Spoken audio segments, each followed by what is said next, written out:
Երբեք այդ բանը չի եղել, սա վերջն է։ Այդ միտքը երբեք իմ մոտ չի եղել, որ վերջ, գնում եմ։ Այն ինչ որ ես այսօր ինձանից ներկայացնում եմ, ամբողջ իմ առողջական վիճակը, դա իմ երեխաների շնորհքն է։ Լուիզան էլ էր այդ սիրտը տալ, երբեք իրան ընկճված չեմ զգացել։ Իմ մոտ արդյունք երբեք չեմ տեսել, չնայած դստրիկս ասում էր, որ անընդհատ լացում է։ Ինչպես է ստացվել, որ ձեր նախկին բոլոր կանայք ձեզ շատ սիրում են եւ բոլորը մեկը մյուսին են շատ սիրում։ Որովհետեւ ես եմ իրանց շատ սիրում։ Ես երբեք մեկից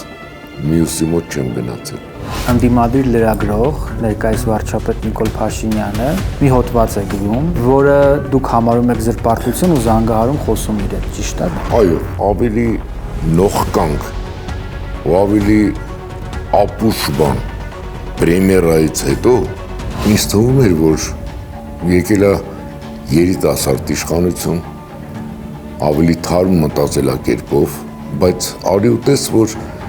այս իշխանության դժգոհությունը ավելի շատ էր, անգամ զգուշացում կար, չխաղալ ներկայացումը։ Իշխանավորները եւ իշխանությունը շատ փոքր են, որպես իրանց մասին ներկայացում անեն։ Վաճառքի համված արվեստագետներ, քաղաքական թափթփուկներ, գործիչներ։ Ահորը նաեւ, որ իրանք իշխանավորներն են, տեսնում իրենց կերպարը ներկայացման մեջ։ Վազգեն Սարգսյանի եւ Վարոստին Արտեղյանի հետ մենք շատ վաղուց էինք ծանոթ, իրենք անգամ ունենց կիսակատակ, կիսալրջով մեկ-մեկ վիճում էին, որ քո մասին է, նա էլ ասում էր, չէ, քո մասին է։ Վանոս Արտեղյանի կերպարը հենց այդ պոետի կերպարն էր, որը մի պահ հոգին վաճառեց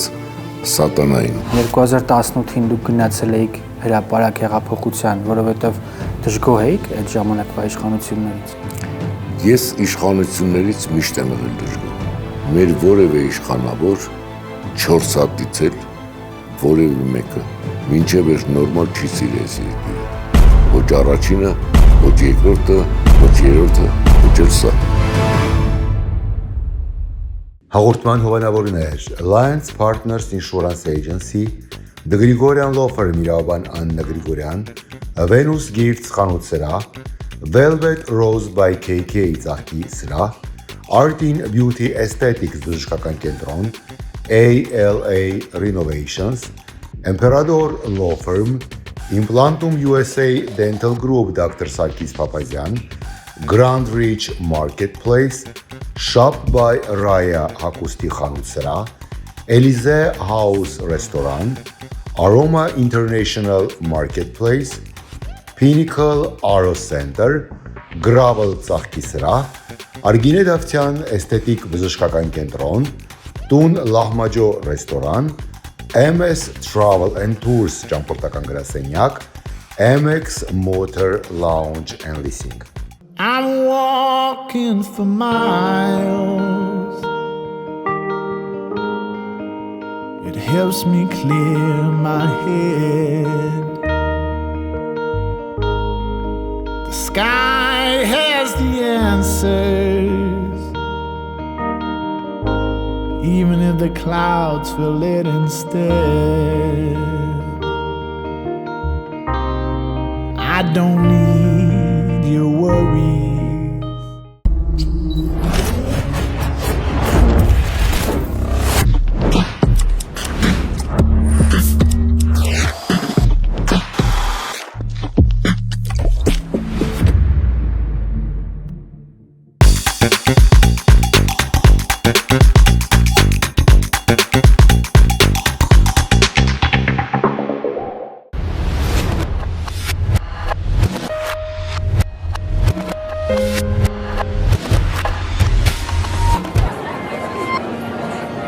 The story you're about to hear is true. Ողջույն, դուք դիտում եք Տետատետի նոր Երևանյան եթերաշրջանը։ Մենք շնորհակալ ենք, որ դուք շարունակում եք մնալ մեր YouTube-յան ալիքի հետ եւ բաժանորդագրվել մեր ալիքին։ Այսօրվա իմ հյուրը Հայաստանի Հանրապետության ժողովրդական արտիստ է, ամենասիրված դերասաններից մեկը, պարոն Հրանտ Թոխատյանը։ Ողջույն,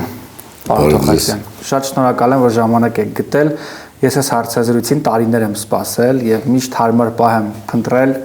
զրույցի համար ու ինչ լավ է որ այդ օրը եկավ։ Մեծ աճիկով ու շնորհակալ եմ հրավերի համար։ Պարոն Թոխատյան, վերջին անգամ ձեզ բեմում տեսա ձեր հրավերով աշնանը Երևանում առաքել ներկայացման վերադարձներ, կարելի է այդպես ասել, եւ ձեր մեծ վերադարձներ բեմ ու բոլորը հիացած էին, բոլորը էմոցիոնալ էին այդ օրը եւ ուրախ ձեզ տեսնել բեմում։ Պիտի ասենք, որ այս օրերին նաեւ մեր Լոս Անջելեսի բնակ հայությունը կարող է դիտել ներկայացումը Փասադինայում գտնվող AGP-ում ապրիլի 10-ին ներկայացման առաջին փաստորեն ցուցադրությունը, առաջին ներկայացումն է, թեև նախկին տարբերակով եղել է ներկայացումը, տոմսեր դեռ կան, կհասցնեք ձեռք բերել, հուսանք, որ նաև կավելանան օրեր եւ կկարողանան բոլորը դիտել։ Պարոն Թոխատյան, ինչպես էր վերադարձը բեմ ու առաքել ներկայացումը։ Անկեղծ ասած, բեմ կարոտել է բեմը շատ, չափից շատ ու բնականաբար վաղուց էի ուզում, բայց ցավոք սրտի չէր ստացվում, չէի կարողանում։ Հետո այդ ժամանակ է սեպտեմբերին էլ դեռ բժիշկները մինչև վերջ թույլ չէին տվել գալ բեմ, բայց ես վերադարձա։ Ուզեցի գամ բեմ, ինձ թվում էր դժվար կլինի, բայց արի ու տես հենց առաջի քայլը դրեցի բեմ, ոնց որ այդ ամեն ինչը մոռացվեց, այդ ամեն ինչը գնաց ետ ու վերջապես ու այն ներկայացումը, որը ինձ համար շատ թանկ է, չնայած բոլոր ներկայացումներն են եղել ծրագրային, եղել ինձ համար շատ թանկ, թե Խատաբալադան, թե Մեակուլպան, թե Մեակուլպա 2-ը, թե Ժանգոտ Բանալին, բայց առաքելը առանձնահատուկ էր, որովհետև կապված էր այն ամենի հետ, ինչ որ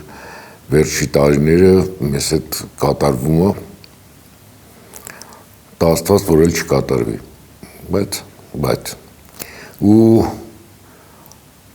ամենակարևորը, որ բեմի վրա իմ գործընկերը, իմ ընկերն է Սամվելը Թոփալյան, որը հրաշալի դերասան, որը ամբողջովին մտավ ներկայացման մեջ ու կարողանում է ներկայացնի այն կերպարը ու այն ձև, ոնց որ պետք էր թե մեզ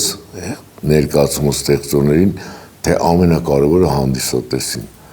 Այդ դա է կարևոր ու ուրախ եմ,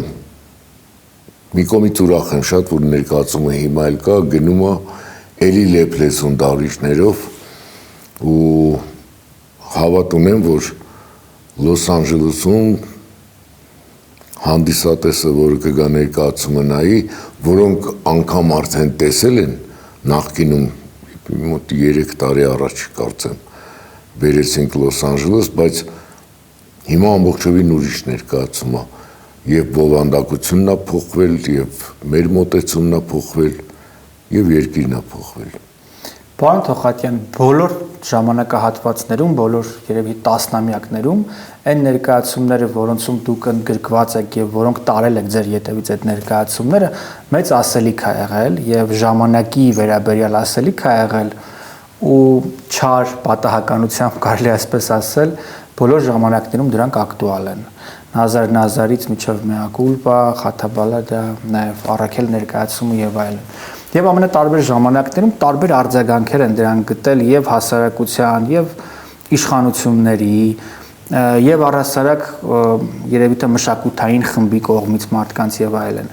Եկեք խոսենք Նազար Նազարից, որը 1970-ականներին է, չէ՞, 82 թվին։ 82 թվին է 70-ականների վերջը ես հիշում,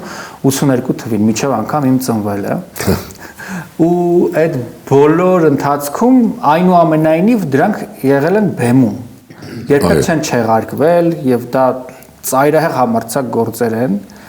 որոնք պատմում են պատահականությամբ իշխանության հայտնված մարդկանց մասին։ Այս շրջանում այդ ներկայացման հետ կապված խնդիրներ եղել են։ Ընդհանրապես բոլոր թվարկված ներկայացումները ժամանակին ունեցել են իշխանության դժգոհություն։ Եվ Քաշնազարը դեր այն ժամանակ դեր սովետական միություն էր ու հետագայում էլ արդեն երբ ծնվեց Խաթաբալադան, ծնվեց Մեակուլպան, մնացած ներկայացումները իրենք անհամաձայնություն ունեին իշխանության հետ։ Երևի տենց է պետքա լիներ։ Ես միշտ ասել եմ, ներկայացումները իշխանության ու իշխանավորների մանավանդ մասին չի, որովհետև իշխանավորները եւ իշխանությունը շատ փոքր են այս իմաստով, որպես իրանց մասին ներկայացում անեն, որովհետև իրանք անցողիկ են, իսկ ներկայացումները անում ես, որը մնայուն է։ Բնականաբար ես շատ կուզեի, որ ներկայացումները իրենց ակտուալը կորցնեն, ակտուալությունը։ Ես կուզենայի մի ակուլպան 2-3 տարի խաղանք ու վերջ։ Բայց արի ուտես 15 տարի մնաց բեմի վրա ու 15 տարի ինքը ակտուալ էր։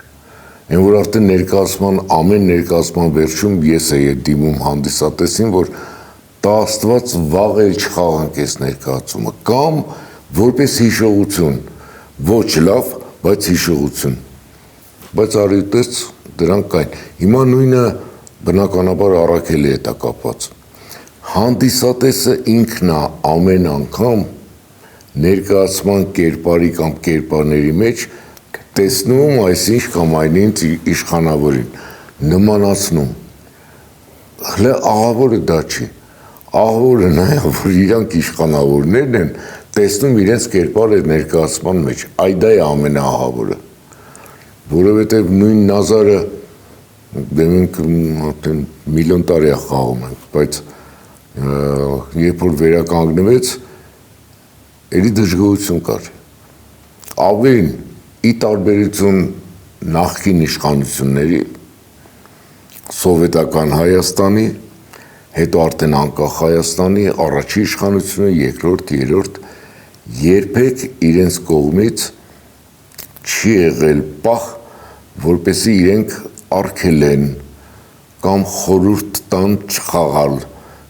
մի բան դժգոհություն իրանց հայտնել են, բայց ներկայացմանը չեն կպել։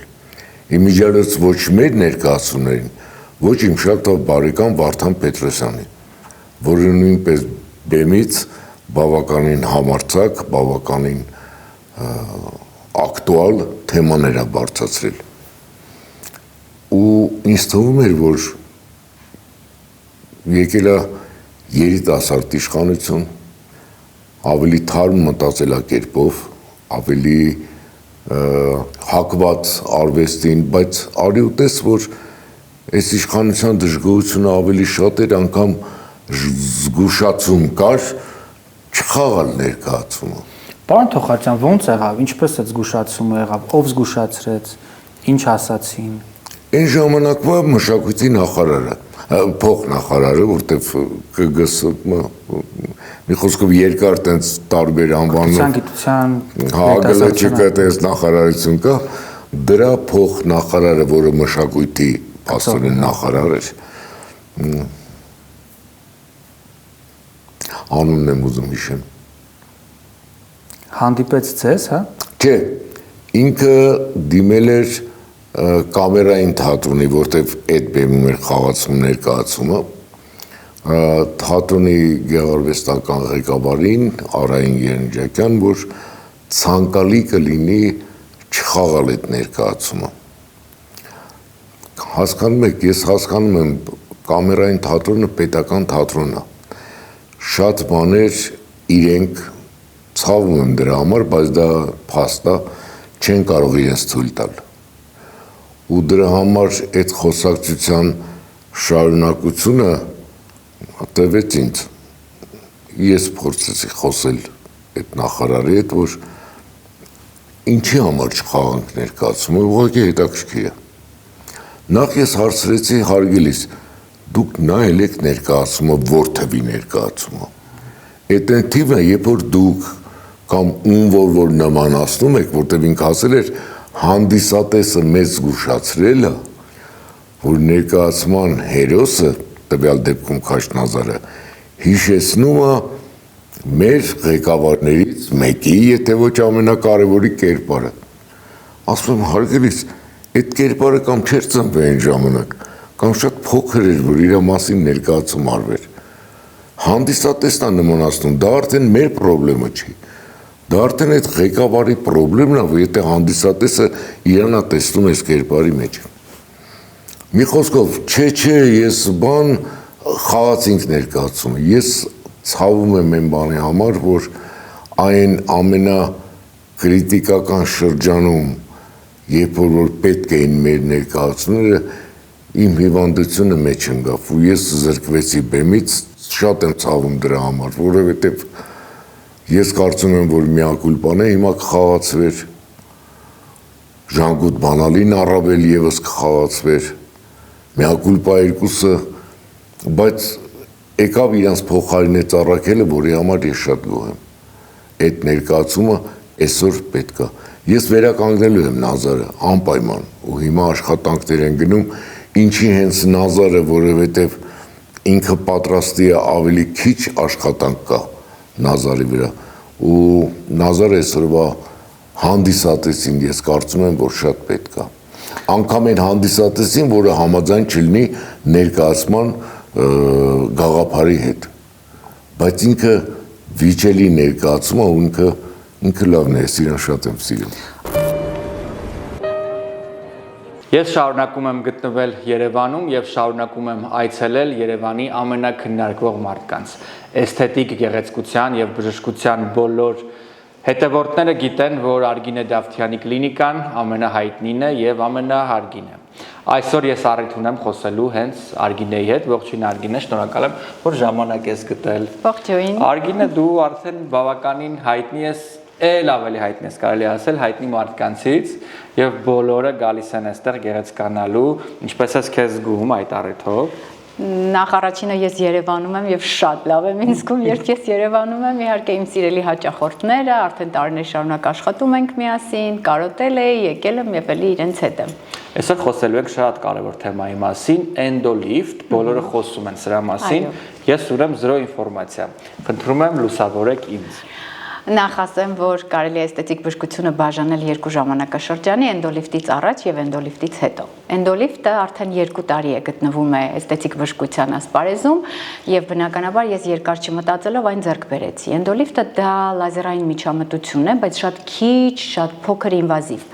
Ինչ է տեղի ունենում, փոքրիկ մազաչափ օպտիկական ֆայբերները փոքրիկ անցքի միջոցով մտնում են մաշկի տակ եւ լազերային ճառագայթի արդյունքում ունենում ենք 2 կարևորագույն ֆունկցիա՝ ավելորդ ճարպի հեռացում եւ մաշկի տեղային ձգում։ Եթե մենք մինչ այսօր ունեինք լիպոսակցիա, հեռացնում էինք այդ հատվածի ճարպը, բայց հետո պիտի կտրեինք, որպես այդ հատվածի կախված մաշկը ձգեինք, բարձրացնեինք, այսօր արդեն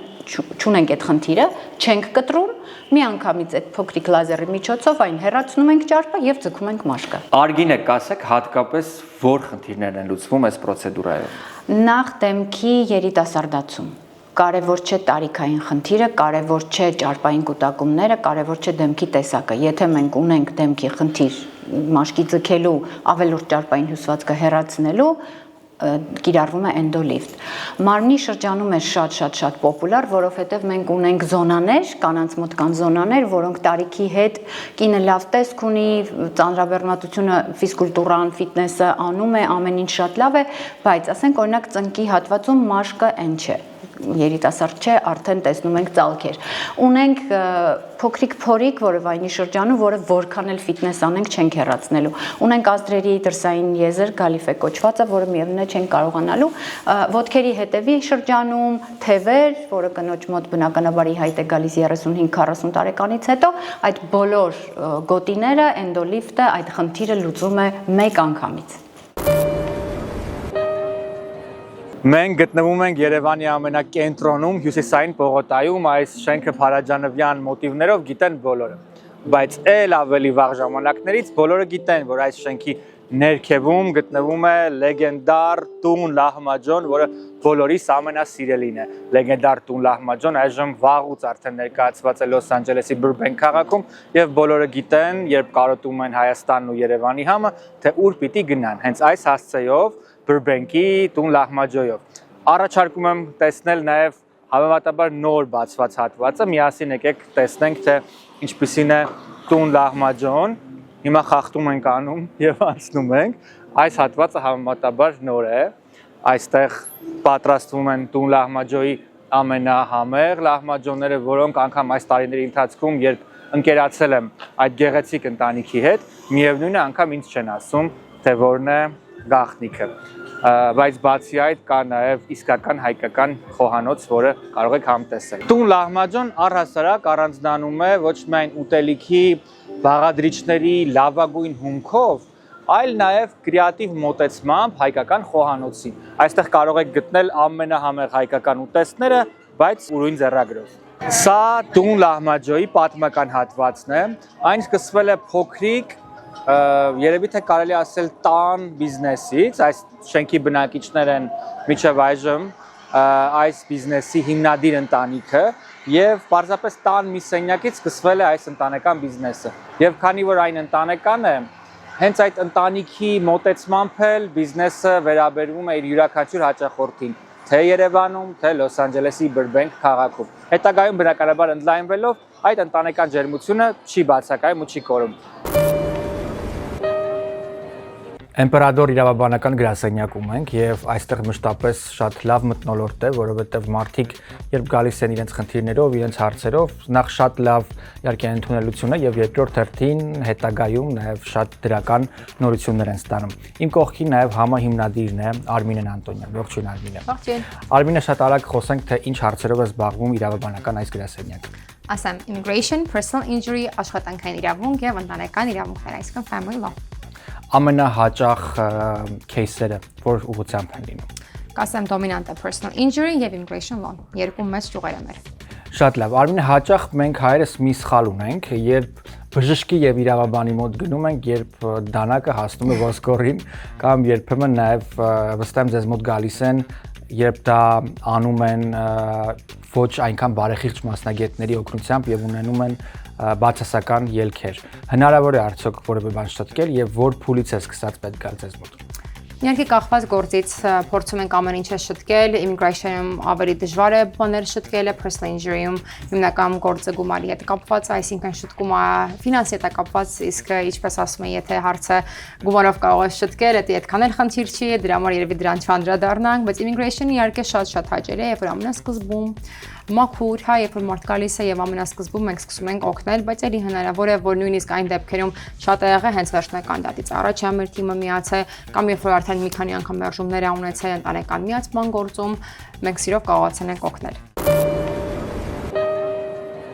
Ամեն դեպքում այդպես հաճախ է եղել, որ տարբեր ժամանակաշրջանում տարբեր ներկայացումների կերպարներին, հերոսներին նմանացնեն գործող իշխանությունների հետ։ Ասենք չեմ Խաթաբալադայի ընթացքում նմանեցնում էին երևի Վանո Սիրադեղյանին ինչ որ կերպարներ եւ այլն։ Եվ Լևոն Տեր-Պետրոսյանին եւ Վարոն Սիրադեղյանին լուսահոգի եւ Վազգեն Սարգսյանին լուսահոգի։ Իրենք ինչպես էին արձագանքում այն ժամանակ, պարոն Տոխացյան։ Շատ հետաքրքիր է, քանի որ Վազգեն Սարգսյանի եւ Վարոն Սիրադեղյանի հետ մենք շատ վաղուց ենք ծանոթ Գարուն ամսագրից ու չի ասի ընկերներ ենք եղել, բայց բավականին մտերիմ հարաբերություններ ա եղել, իրենք անգամ ունենց կիսակատակ, կիսալրջով մեկ-մեկ վիճում էին, որ քո մասին է, նա էլ ասում էր, չէ, քո մասին է, բայց ես էլի է ասում, որ տղեկ, ձեր մասին չի, իշխանության մասին ընդհանրապես եւ որ պոետը իր հոգին վաճառում է սատանային, այդ դրա մասին է այդ ներկայացումը։ Դա մեր հեղինակած թեման չի, վաղուցվա թեմա է, դա Գյոթեի Ֆաուստն է, անենց որ, բայց իրենք մեծ ուշադրությամբ ու մեծ սիրով գալիս նայում էին ներկայացումը։ Անգամ գիտեք, եթե չեմ սխալվում, մինչև հիմա Վազգեն Սարգսյանի սենյակում, իրեն տանը, սեղանի վրա դրված է վիդեո մագնիտոֆոն, դե այն ժամանակ դա էր, եւ վրան Խաթաբալադայի կասետը։ Մենք խոսել ենք ներկայացման մասին, տեղ-տեղ վիճել ենք ներկայացման տարբեր թեմաների մասին, բայց իրանք նայում էին ներկայացումը։ Այն չէր օրինակ ասում Վազգեն Սարգսյանը, այնքան հետաքրքիր է, որ մասերը օրինակ իրեն դուր չէր գալիս կամ ինքը ասում էր, որ օրինակ իմ կոչը որ գնանք բանակ, բայց դախր դա պետք էր։ Այդ այն թվերն էր, երբ որ պետք էր, որ մարդիկ հասկանային, որովհետև խոսքը գնում էր մեր հայրենիքի մի փոքր մասի մասին, որը պետք էր ազատագրել։ Ու պետք է գնային, ոչ միշտ այն սիրով գնում բանակ։ Իհարկե շատերը գնացին, իրենց կյանքը զոհեցին, որի համար ցավում եմ ես մինչև հիմա ու բոլորս ենք ցավում, բայց մեկ էլ կար, երբ որ զորով էին տարվում եւ այլն, ու դա արտացոլվեր էր ներկայացման մեջ։ Վանո Սիրադեղյանի կերպարը հենց այդ պոետի կերպարն էր, որը մի պահ հոգին վաճառեց սատանային, ու դա ներկայացման մեջ շատ վառ գծով սենց գնում է, նա էլ դա էր ասում, որ ախր չէ, իմ վերջի գրածները կարդացել ես, Վանոն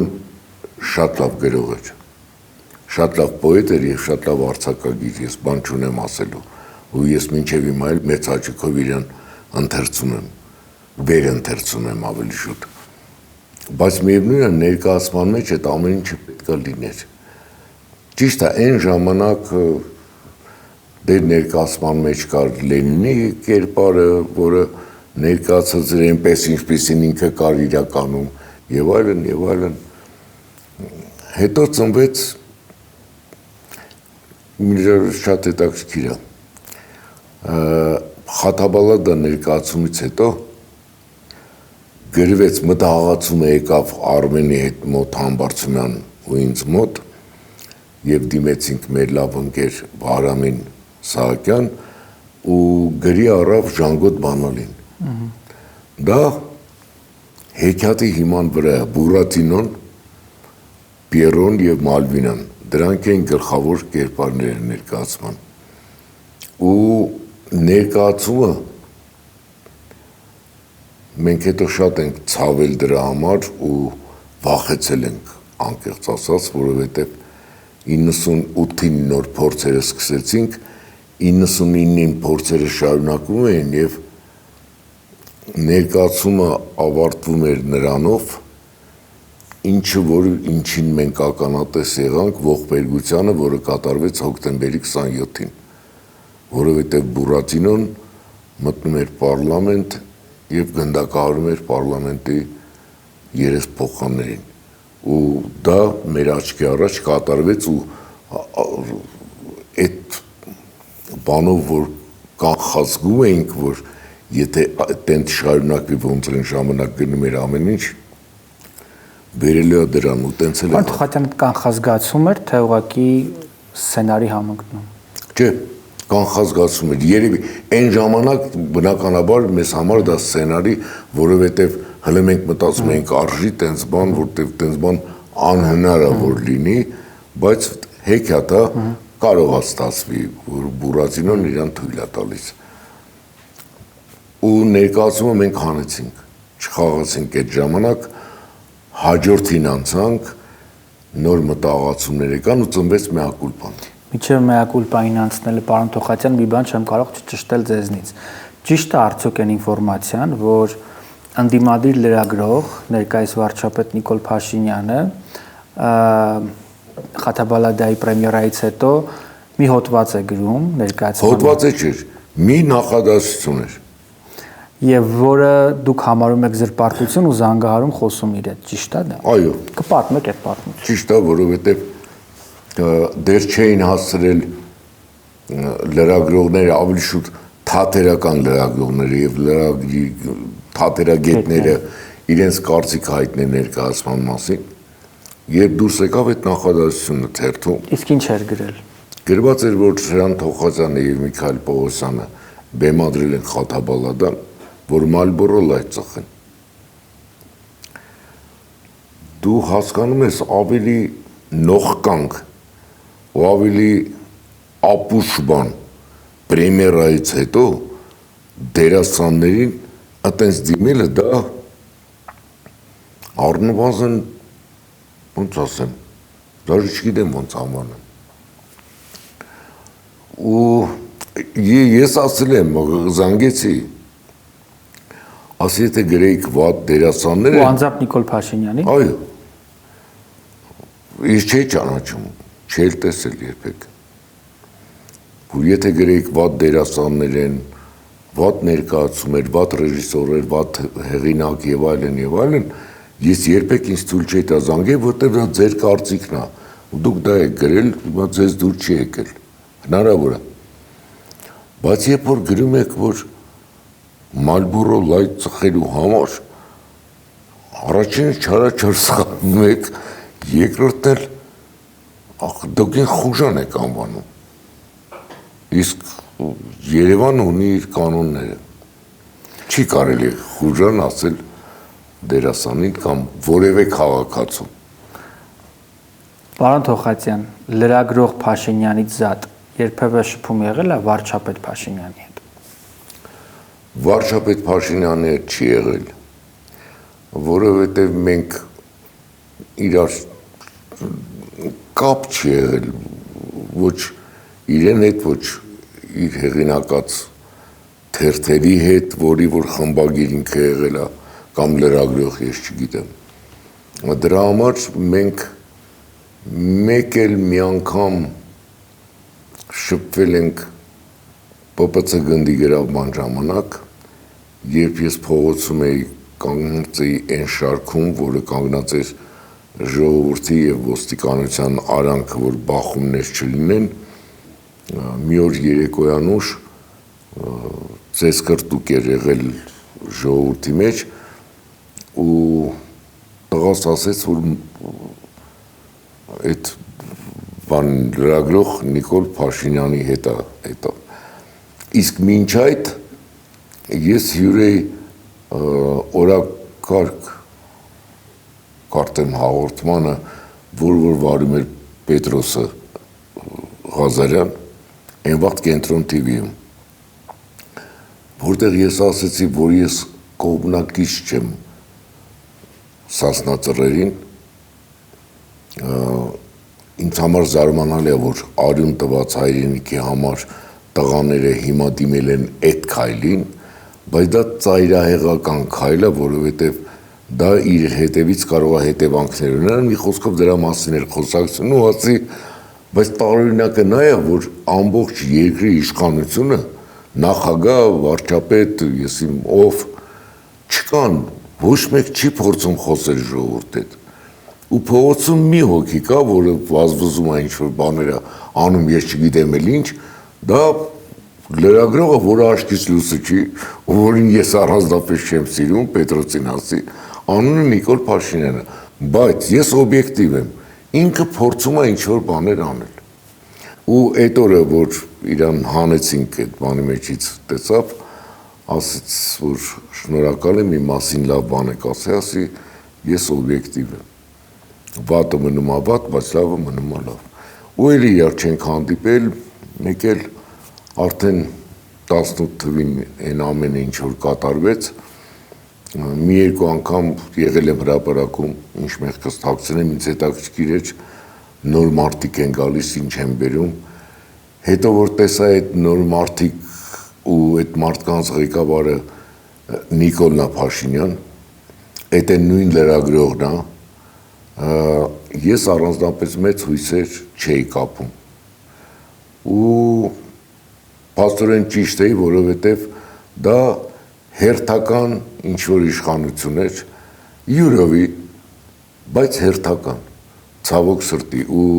մենք այսօրվա օրով ունենք այն, ինչ-որ ունենք, ինչ-որ այն ժամանակներ ունենք։ Պարոն Թոխացյան, 2018-ին դուք գնացել էիք հրապարակ հեղափոխության, որովհետև դժգոհ էիք այդ ժամանակվա իշխանություններից։ Ես իշխանություններից միշտ եմ եղել դժգոհ, որովհետև ես զբաղվում եմ թատրոնով, համարում եմ ինձ դերասան, տվյալ դեպքում այդ մասնագիտությունը մտնում է արվեստագետների մասնագիտության մեջ, ու ես կարծում եմ, որ արվեստագետը միշտ պետք է լինի ընդդիմադիր։ Թե սովետական ժամանակ էր դա այդպես, կամերային թատրոնում ես երջանիկներից մեկն եմ, որ կառուցել եւ աշխատել եմ այդ թատրոնում, որովհետեւ ինքը երևույթ էր սովետական, ոչ միայն Հայաստանի, այլ սովետական միության համար։ Ու այդ թատրոնը իրեն թույլ էր տալիս այն ժամանակ բաներ, որոնք առանձնապես թատրոնները ես թույլ չեն տալիս։ Ներվում էր, ինչի չեմ կարող ասել, բայց կուլ էին տալիս, թուրքերի մասին է խոսացվել ներկայացումներում, ռոք երաժշտության մասին է խոսացել ու հնչել բեմից, հիպիական շարժման մասին եւ այլն, շատ բաներ, որոնք որ այն ժամանակ նո sense բաներ էին անում։ Միակուլպայի ժամանակ ես սպասում էի, որ կգա իշխանությունը կնայի ներկայացումը, բայց եթե չեմ սխալվում, Լևոն Տեր-Պետրոսյանը առանձնապես հակումներ չուներ ցածրում գնալու, բայց իր կինն է նայել ներկայացումը, ընդհանուր ընկերներ են նայել ներկայացումը, անհամաձայնություն հայտնել են, բայց երբեք իրենց ցույց չեն տվել փակել ներկայացումը։ Երբ որ ծնվեց Մեակուլպան, դա արդեն Ռոբերտ Քոչարյանի ժամանակներն էր, ու Մեակուլպան էլ շատ խիստ տեղեր ուներ, անգամ ինքը ավարտվում էր Տիգրան Մեծի նախադասությամբ, որ Բաղրամյան փողոցի ծառերից կախված ուզում եմ տեսնեմ բոլորին իշխանավորներին, որոնք ղեկավարեցին երկիրն ու հրաժարական տվեցին։ Դա իրեն էլ էր կպնում եւ իր նմաններին։ Ու ինքն էլ չէր եկել ներկայացման, որտեղ ինքն էլ չէր սիրում թատրոն գնալ։ Բայց իր աշխատակազմից մարդիկ եկել էին, նայել էին եւ այլն, ու այն ժամանակ առաջի անգամ ներկայացման եկավ պաշտպանության նախարար Սերժ Սարգսյանը, որը ասեց, որ ներկայացման ընդհանուր գաղափարին ես դեմ չեմ, բայց կան բաներ, որոնք օրինակ բանակի կտորը եւ այլն մի քիչ խիստ է, բայց ասում ենք, պարոն նախարար, այտենց է բանակի վիճակը, ցավոք սրտի, ուղղի մենք եք ուղենք, մեր ձեռքնավ հեղինակն մեր ընկերն է։ Բայց էլի, որ փակեմ ներկայացումը կամ մեկին խորհուրդ տալ փակել չի եղել։ Հետո ինքը դարավ նախագահ, էլի նայեց ներկայացումը, էլի երբեք այդ մասին, այդ թեմայով զրույց չի եղել, փակեմ եւ այլն։ Մինչեւ որ եղավ մինչեւ որ Գրիգորյան Law Firm-ում ենք եւ այսօր մենք միասին խոսելու ենք շարժական գույքի հետևանքով առաջացած մարմնական վնասվածքների մասին։ Աննա Գրիգորյանն է մեզ հետ այսօր, Աննա ողջույն։ Ցավոք երևի թե ոչ ապահով փոխադրամիջոց հենց մոտոցիկլներն են, որոնք սիրում են էքստրեմալ երևի թե զգացողություններ սիրող մարդիկ, երեխաները եւս սկուտերներից, հեծանիվներից կարող են վայր ընկնել եւ ցավոք ունենալ մարմնական վնասվածքներ։ Ինչ անել այս պարագայում։ Առաջնայինը ամենակարևորը դիմել բժշկական օգնության, թե հենց դեպքի վայրից զանգահարել emergency կամ եթե տանում են տուն անմիջապես տանեն հիվանդանոց, որովհետև լինում են դեպքեր, երբ որ երեխան ստանում է լուրջ վնասվածք, internal bleeding, արնահոսում է լինում եւ ծնողները նույնիսկ տեղյակ չեն լինում, որտեղ ֆիզիկապես ոչ մի վնասվածք չի երևում։ So ամենակարևորը դիմել բժշկական օգնության, դիմել մասնագետի լոյերի, որ кейսը հասկանան որտեղից սկսեն, ինչով օգնեն այս անձին, որովհետև այս տեսակի դեպքերում, եթե ինչ-որ մեկը հարվածում է սկուրերին կամ հարվածում է էլեկտրական հեծանիվին, մորոսայկլին, իրանք իրավունք ունեն պաշտպանվելու իրանց ինշորանսից եւ նաեւ մեղավոր կողմի ինշորանսից։ Դե ինչ այս հարցում եւս Գրիգորյան Law Firm-ում ձեզ կօգնեն, եթե կան մարմնական վնասվածքներ, ապա կարող է լինել նաեւ փոխհատուցում։ Զանգահարեք նշված հեռախոսահամարով։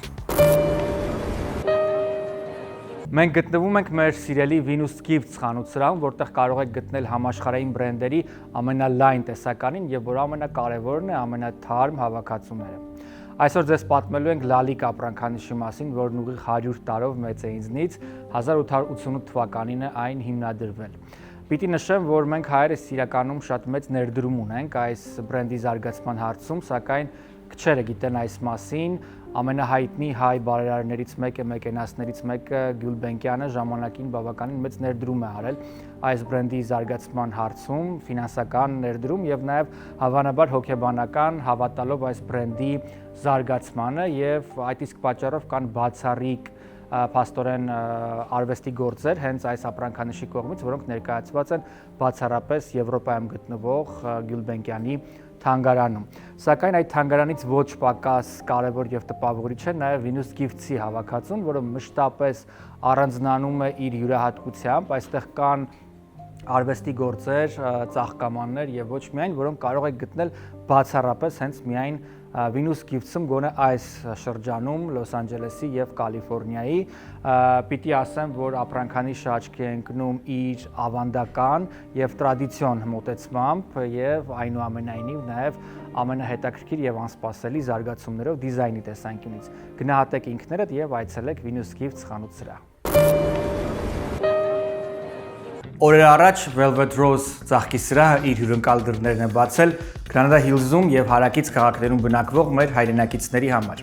Այստեղ դուք կարող եք գտնել ֆանտաստիկ դիզայներական լուծումներով գեղեցիկ ծաղկեձևավորումներ եւ ոչ միայն ծաղկեձևավորումներ, այլ նաեւ գեղեցիկ բույսեր եւ միաժամանակ իհարկե կարող եք ձեր սիրելիի տոնը եւ ոչ միայն տոնը դարձնել հիշարժան ու գեղեցիկ։ Այն ծաղկեձևավորումները, որոնք առաջարկվում են այստեղ, կփոխանցեն տոնի կամ սովորական օրվա ամենադրական լիցքերը ձեր սիրելիներին, ընկերներին ու գործընկերներին։ Առհասարակ ծաղիկները պետք չէ նվիրել միայն տոների կապակցությամբ։ Յուրաքանչյուր օր կարելի է դարձնել ֆանտաստիկ տոն հենց Velvet Rose-ի ծաղկեձևավորումներով եւ ծաղկեփնջերով։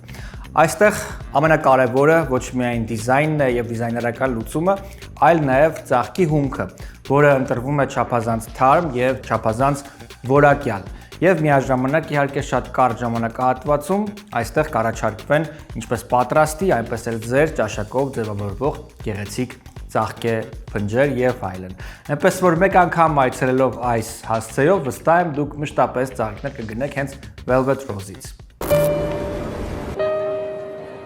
Միացյալ Նահանգներում սեփական մեքենային շատ մարդիկ վերաբերում են ինչպես իրենք սեփական առողջությանը եւ եթե Աստված չարացե մեքենան հիվանդանում է կամ որևէ ավտոպատահար է տեղի ունենում, ապա այդ պարագային ամենակարևորը ճիշտ բժշկի մոտ բերելն է։ Այս հասցեն, որ այժմ տեսնում եք, լավագույն բժիշկներն են մեքենաների աշխատում։ Pinnacle Auto Service, այդպես է կոչվում այս ընկերությունը, որ զբաղվում է բնականաբար իհարկե ձեր մեքենաների նախնական տեսքի բերելով եւ վերականգնելով։ Յուրաքանչյուր ավտոպատահարի դեպքում առաջին զանգը հենց կարող եք անել Pinnacle Auto Service ընկերությանը։ Towing ծառայություն, այսինքն մեքենայի տեղափոխումը միանգամայն անվճար է, ձեզ բնականաբար իհարկե տրամադրվում է ժամանակավոր ապահով մեքենա, համագործակցություն կա յուրաքանչյուր բոլոր ապահովագրական ինշուրանս ընկերությունների հետ եւ որ ամենակարևորն է ձեր մեքենան նախնական գործարանային տեսքին կվերադառնա շատ կարճ ժամանակահատվածում։ Մենք երբևէ չենք գովազդում որևէ բան, որում վստահ չենք։ Մենք վստահ կարող ենք ասել, որ հենց այս ավտոընկերությունը լավագույններից մեկն է Լոս Անջելեսում եւ կարող եք վստահել, ինչպես վստահում եք մեզ։ Պարոն Թոխատյան, ես առաջարկում եմ մի փոքր հետ գնալ ժամանակային առումով։ Համեցեք։ Մեր հաղորդման ձևաչափը պահելու համար նաև հետաքրքրվել, թե ինչպես եք ընտրել ձեր մասնագիտությունը։ Դուք ծնվել եք միանգամայն արվեստի հետ կապ ունեցող մարդկանց ընտանիքում առաջին հայացքից։ Ձեր հայրը եղել է փաստորեն ավտոմեխանիկ։ Այո։ Վարորդ ավտոմեխանիկ առաջին կարգի, ձեր մայրը եղել է անտառային տնտեսության փաստորեն ինժեներ։ Այո։ Եթե չեմ սխալվում։ Եվ դուք էլ ընտրում եք ռուսաց լեզվի մանկավարժի փաստորեն մասնագիտությունը եւ սկզբից ընտրել եմ ֆիզիկոսի մասնագիտությունը։ Ֆիզիկոսի։ Հա, ինչի ֆիզիկոսի, որովհետեւ այն ժամանակ դա KVN-ի դարաշրջանն էր։ Ամենաակտիվ բաներից մեկն էր ամբողջ երկրում սովետական միությունում ու մեր աչքի առաջ կար 72 թվի Պոլիտեխնիկ ինստիտուտի KVN-ի թիմը, որոնք այն ժամանակ, ոնց ասեմ, թագավոր էին, այն պոպուլարությունը, որ իրանք ունեին այն ժամանակ, հետո կոչվում էին տղամարդկանց ակումբ, դա իրանց միանալը դա երազանք էր։ Ու ես էլ տարված էի KVN-ով, իսկ KVN, երբ որ փակվեց 72 թվին, մնացել էր մենակ ֆիզիկայի ֆակուլտետներում։ Ու դրա համար ես ընտրեցի ֆիզիկան, որ զբաղվեմ KVN-ով։ Ու ես այդ ժամանակահատվածում ընտրում էի բուհ, որը ինձ չի խանգարի թատրոնի շինարարությանը։ Արդեն տարածքը տվել էին եւ այլն, մենք մեր ձեռքերով, ինչի մեր ձեռքերով, որովհետեւ մենք ուզում էինք սարքեինք ճարտարապետորեն թատրոնը անենց, որ հարմար կլինի մեր ներկայացումներին։ Ոչ բոլոր թատրոնները կարող են այդ բեմում խաղալ եւ մեր ներկայացումները այդքան հեշտ չէ լինի խաղալ որևէ այլ նորմալ թատրոնի բեմում։ Դա համար մենք մերը որոշեցինք կառուցել ու կառուցենք 6 տարի, այդքան քիչ չէր, 6 տարի շինարարությամբ են զբաղված, պրահաբություն եւ այլն։ Հիմա բավականին շինարարական մասնագիտություններ գիտեմ։ Ու այդ ընթացքում ընտրվեց Բրյուսելի անվան մանկավարժական ինստիտուտը, բայց քիչ դասի գնալով, հրաշք դասախոսներ ունենալով, ես սիրեցի մասնագիտություն ուսուցչի։ Ու դրա համար էլ երրորդ կուրսում արդեն համ շինարարությունն էր պատճառը, համ իմ հետաքրքրությունն էր, ճիշտն ասած, ես դիմեցի նախարարություն, այն ժամանակ դու իրանք ուներ երրորդ կուրսում հանձնել պետքննություն ու դասավանդել դպրոցում, որևէ շրջանային դպրոցներից մեկում, ցածր դասարանները, մինչև երրորդ դասարան։ Այդպես ընտրվեց Օշականը, ընդեղ էլ բախտս բերեց, որտեղ եկա դպրոց այն ժամանակ, երբ ռուսաց լեզվի ուսուցչուհին գնում էր թոշակի։ Ու տնօրենը ասեց, քանի որ ուրիշ մասնագետ չունենք, արի դու գոնե մի 10 օր յոլատար, առաջինից մինչև 10-րդ դասարան, մինչև նորմալ մասնագետ բարձր դասարանների կգա։ Ու ես մտա 10-րդ դասարան, համարյա իրենց տարիքին է, որովհետև 19 տարեկան ես էի, 17 իրանք էին։ Դա շատ դժվար էր այդ ուսուցչից աշակերտ, բայց մեծ բավականությամբ էի գնում դպրոց աշխատելու։ Անգամ մեկ ի վնաս շինարարությանը գնում էի անպայման դպրոց։ Պետք է ասեմ մի բան, այն ժամանակ հարգանքը դեպի ուսուցչի մասնագիտությունը երբեք այսօրվա հետ չես համեմատի։ Դա հպարտ էր, որ դու ուսուցիչ ես, որովհետև իջնում էիր գյուղում ավտոբուսից։ Դուք Օշականում եք դասավանդում։ Օշականում, որը քաղաքին կպած է, էլ չեմ խոսում հեռավոր ռայոնների մասին, որը իմ ընկերներն էին պատմում, որ այսպես եմ, իջնում էիր գյուղում, գյուղի մեծահասակները, որոնք պատի տակ նստած էին, կանգնում էին ոտքի ու ասում էին մեր դասատուն եկավ, մեր մանկավարժը եկավ, այդ ընես պատիվ էր, դու էլ արդեն քեզ պարտավորված էի զգում, թե իրենց հանդեպ, թե աշակերտների մի խոսքով։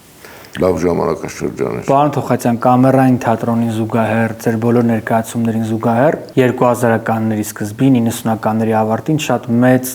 դեր է ունեցել բոլորիս երևի թե ժամանցը ապահովելու եւ լուսավորելու առումով մեր բակը ֆիլմերը։ Եվ ձեր ակտիվությունը եւ ձեր ներգրավվածությունը այդ ֆիլմերում։ Նախ ինչ եք կարծում, որն է մեր բակի ֆենոմենը, ինչու մենք այդքան բոլորս սիրեցինք այդ ֆիլմերը։ Նախ այդ այն ժամանակահատվածն էր, երբ շատ քիչ բան էր ծնվում։ Ու դրա համար Խաթաբալայձայի ծնունդն էլ բացի իր արժանինքներից կամ մինուսներից ինքը ժամանակի համար երևույթ էր։ Ու նույնն էլ մեր բակը, նույն ժամանակ են ծնվել, 96 թվին։ Մեր բակը նոր տարվա հաղորդում էր։ Ու հետո, երբ որ որոշվեց, որ մեր բակը առանձին դուրս գա, որտեղ հանդիսատեսը շատ սիրել էր, ես դեմ էի որոշ բաներ կապված մեր բակի հետ, անկեղծ ասած։ Այ հետաքրքիր է, որ մասին եք դեմ, ինչն էր ձեզ մտահոգ։ Օրինակ խոսակցական են։ Ես գտնում եմ, որ չպետք է պրոպագանդվի մանավանդ հեռուստատեսությամբ այսպես խոսալը։ Ժարգոնի վատ տեսակը։ Իսկ ինքը ֆիլմում կա ու շատ է։ Հետո ես կողմնակից չէի, որպեսզի հնչի ռաբիս երաժշտությունը։ Այն էլ հեռուստատեսությամբ առաջին ալիքով չնայած խոսքը գնում էր իմ ընկերների մասին։ Մենք շատ լավ բարեկամներ ենք եւ Լուսահոգի Արամի հետ Ասատրյան եւ բնականաբար Թաթայի հետ, բայց այդ երաժշտությունը գտնում էի, որ այդքան էլ ճիշտ չի։ Բայց քանի որ ֆիլմի մտահղացումը ու կատարումը իմ ընկերությանն է, Շարմ ընկերությանը, որի փայատերերից մեկը ես էի։ Տնորենն էիք այդ ժամանակներում, չէ՞։ Դու երեքս էլ տնորեն էինք ու Ռուբենը Ջաղինյան, Կարենը Ղազարյան ու ես։ Բայց իրանք երկուսով կողմ էին, ես այդքան էլ չէ, մեծամասնությունը բնականաբար հաղթեց փոքրամասնությանը, պլուրալիզմը։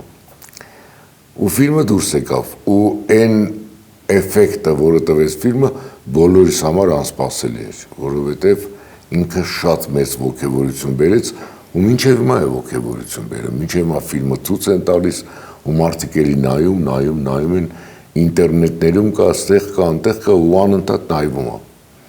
Հետո դուրս եկավ երկրորդը։ Էլի մեծ այս կողմով, այն կողմով ինքը դուրս եկավ։ Իսկ արդեն հետագայում ես ավելի կողմնակից չէի, որպեսզի շարունակական լինի, դե հիմա եղավ են ինչ որ եղավ, բայց մեր բակ ֆիլմի ֆենոմենը դժվար է բացատրել։ Ժամանակներն են այդտենց, բակի այդ մշակույթը կորում էր մեր բակերից, դա էր վերադարձվում, հարևանություն, ջերմություն, առաջի անգամ մենք փորձեցինք մեր բակը, որտեղ նկարահանվում էր, դալանը գույնեցինք, նկարներ եղավ, բակը շատ գեղեցիկ կահավորված ասֆալտապատվեց եւ այլն։ Զրուցարանը ներկա։ Ինքը ահագին բան բերեց իր հետ մեր բակը։ Պարոն Թոխացյան, շատերը ցավոք հեռացել են կյանքից, մեր բակից։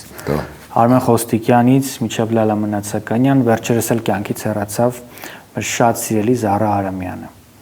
Նրա կորուստի հետ կապված ձեր ապրումները, ձեր մտորումները կցանկանայի նաև լսել։ Ես Զարային շատ էի սիրում, շատ եմ սիրում, շատ եմ գնահատում իր մարդ տեսակը, իր նվիրումը ռադիոյին եւ հեռուստատեսությանը, եւ որը գալիս էր իր հայրիկից, բնականաբար, որը շատ հայտնի ձայնային ռեժիսոր էր, ու Զարան շատ լավ կին էր, շատ լավ մայր էր, մեծ հոգի ուներ, այդ մեծ մարմնի մեջ ոչ պակաս մեծությամբ հոգի կար, ու այս վերջի 3 տարիները մենք քիչ էինք հանդիպում, բայց շատ էինք զրուցում, զանգերը կար, ես էի զանգում։ Հետաքրքիր է, պարզվում է մահից հետո Զարա Արամյանի, որ գրեթե բոլորին, ովքեր մեր ոլորտում են, ովքեր մեդիայի հեռուստացան ֆիլմերի ոլորտում են, բոլորին ինչ որ ջերմ ու սրտառուչ մեսեջներ ա ուղարկել, voice-երը, բոլորս այդ voice-երը պարզվում է ունենք ու ինքը ինչ որ երևի մի բան ա ուզել ասել, որ հիմա պիտի հասկանանք բոլորս։ Գիտես, Զարան երբեք մի բան չի եղել Զարա մեջ, այդ մեկը հաստատ։ Նախանձություն, երիտասարդներին բանի տեղ չդնել, ես եմ որ կամ այդ բաները Զարայի մեջ երբեք չի եղել։ Ինքը նույն ձևի վերաբերվում էր իրենից մեծերին, հարգանքով եւ բան, եւ իրենից ահագին փոքրերին երիտասարդներին։ Ինքն էլ շատ մեծ չէր, բայց համենայն դեպս ինքը շատ։ Երբ ասենք ինչ որ բան էր գրում հերթական թողարկումից հետո, voice-էր ուղարկում, ես ասենց զարման ասում, ինչպես ոնց է դա հնարավոր, որ Զարա Արամյանը դիտել է տետատետի ինչ որ թողարկում ու մի բան էլ իրան դուր է եկել։ Ես չէի պատկերացնում, ասենք ոնց կարող է դա տեղի ունենալ։ Բայց դա Զարան լավին ասում էր լավ, վատին վատ։ Հետաքրքիր։ Ինքը ուղիղ խոսացող էր։ Ես մի բանի համար եմ շատ ցավում, որ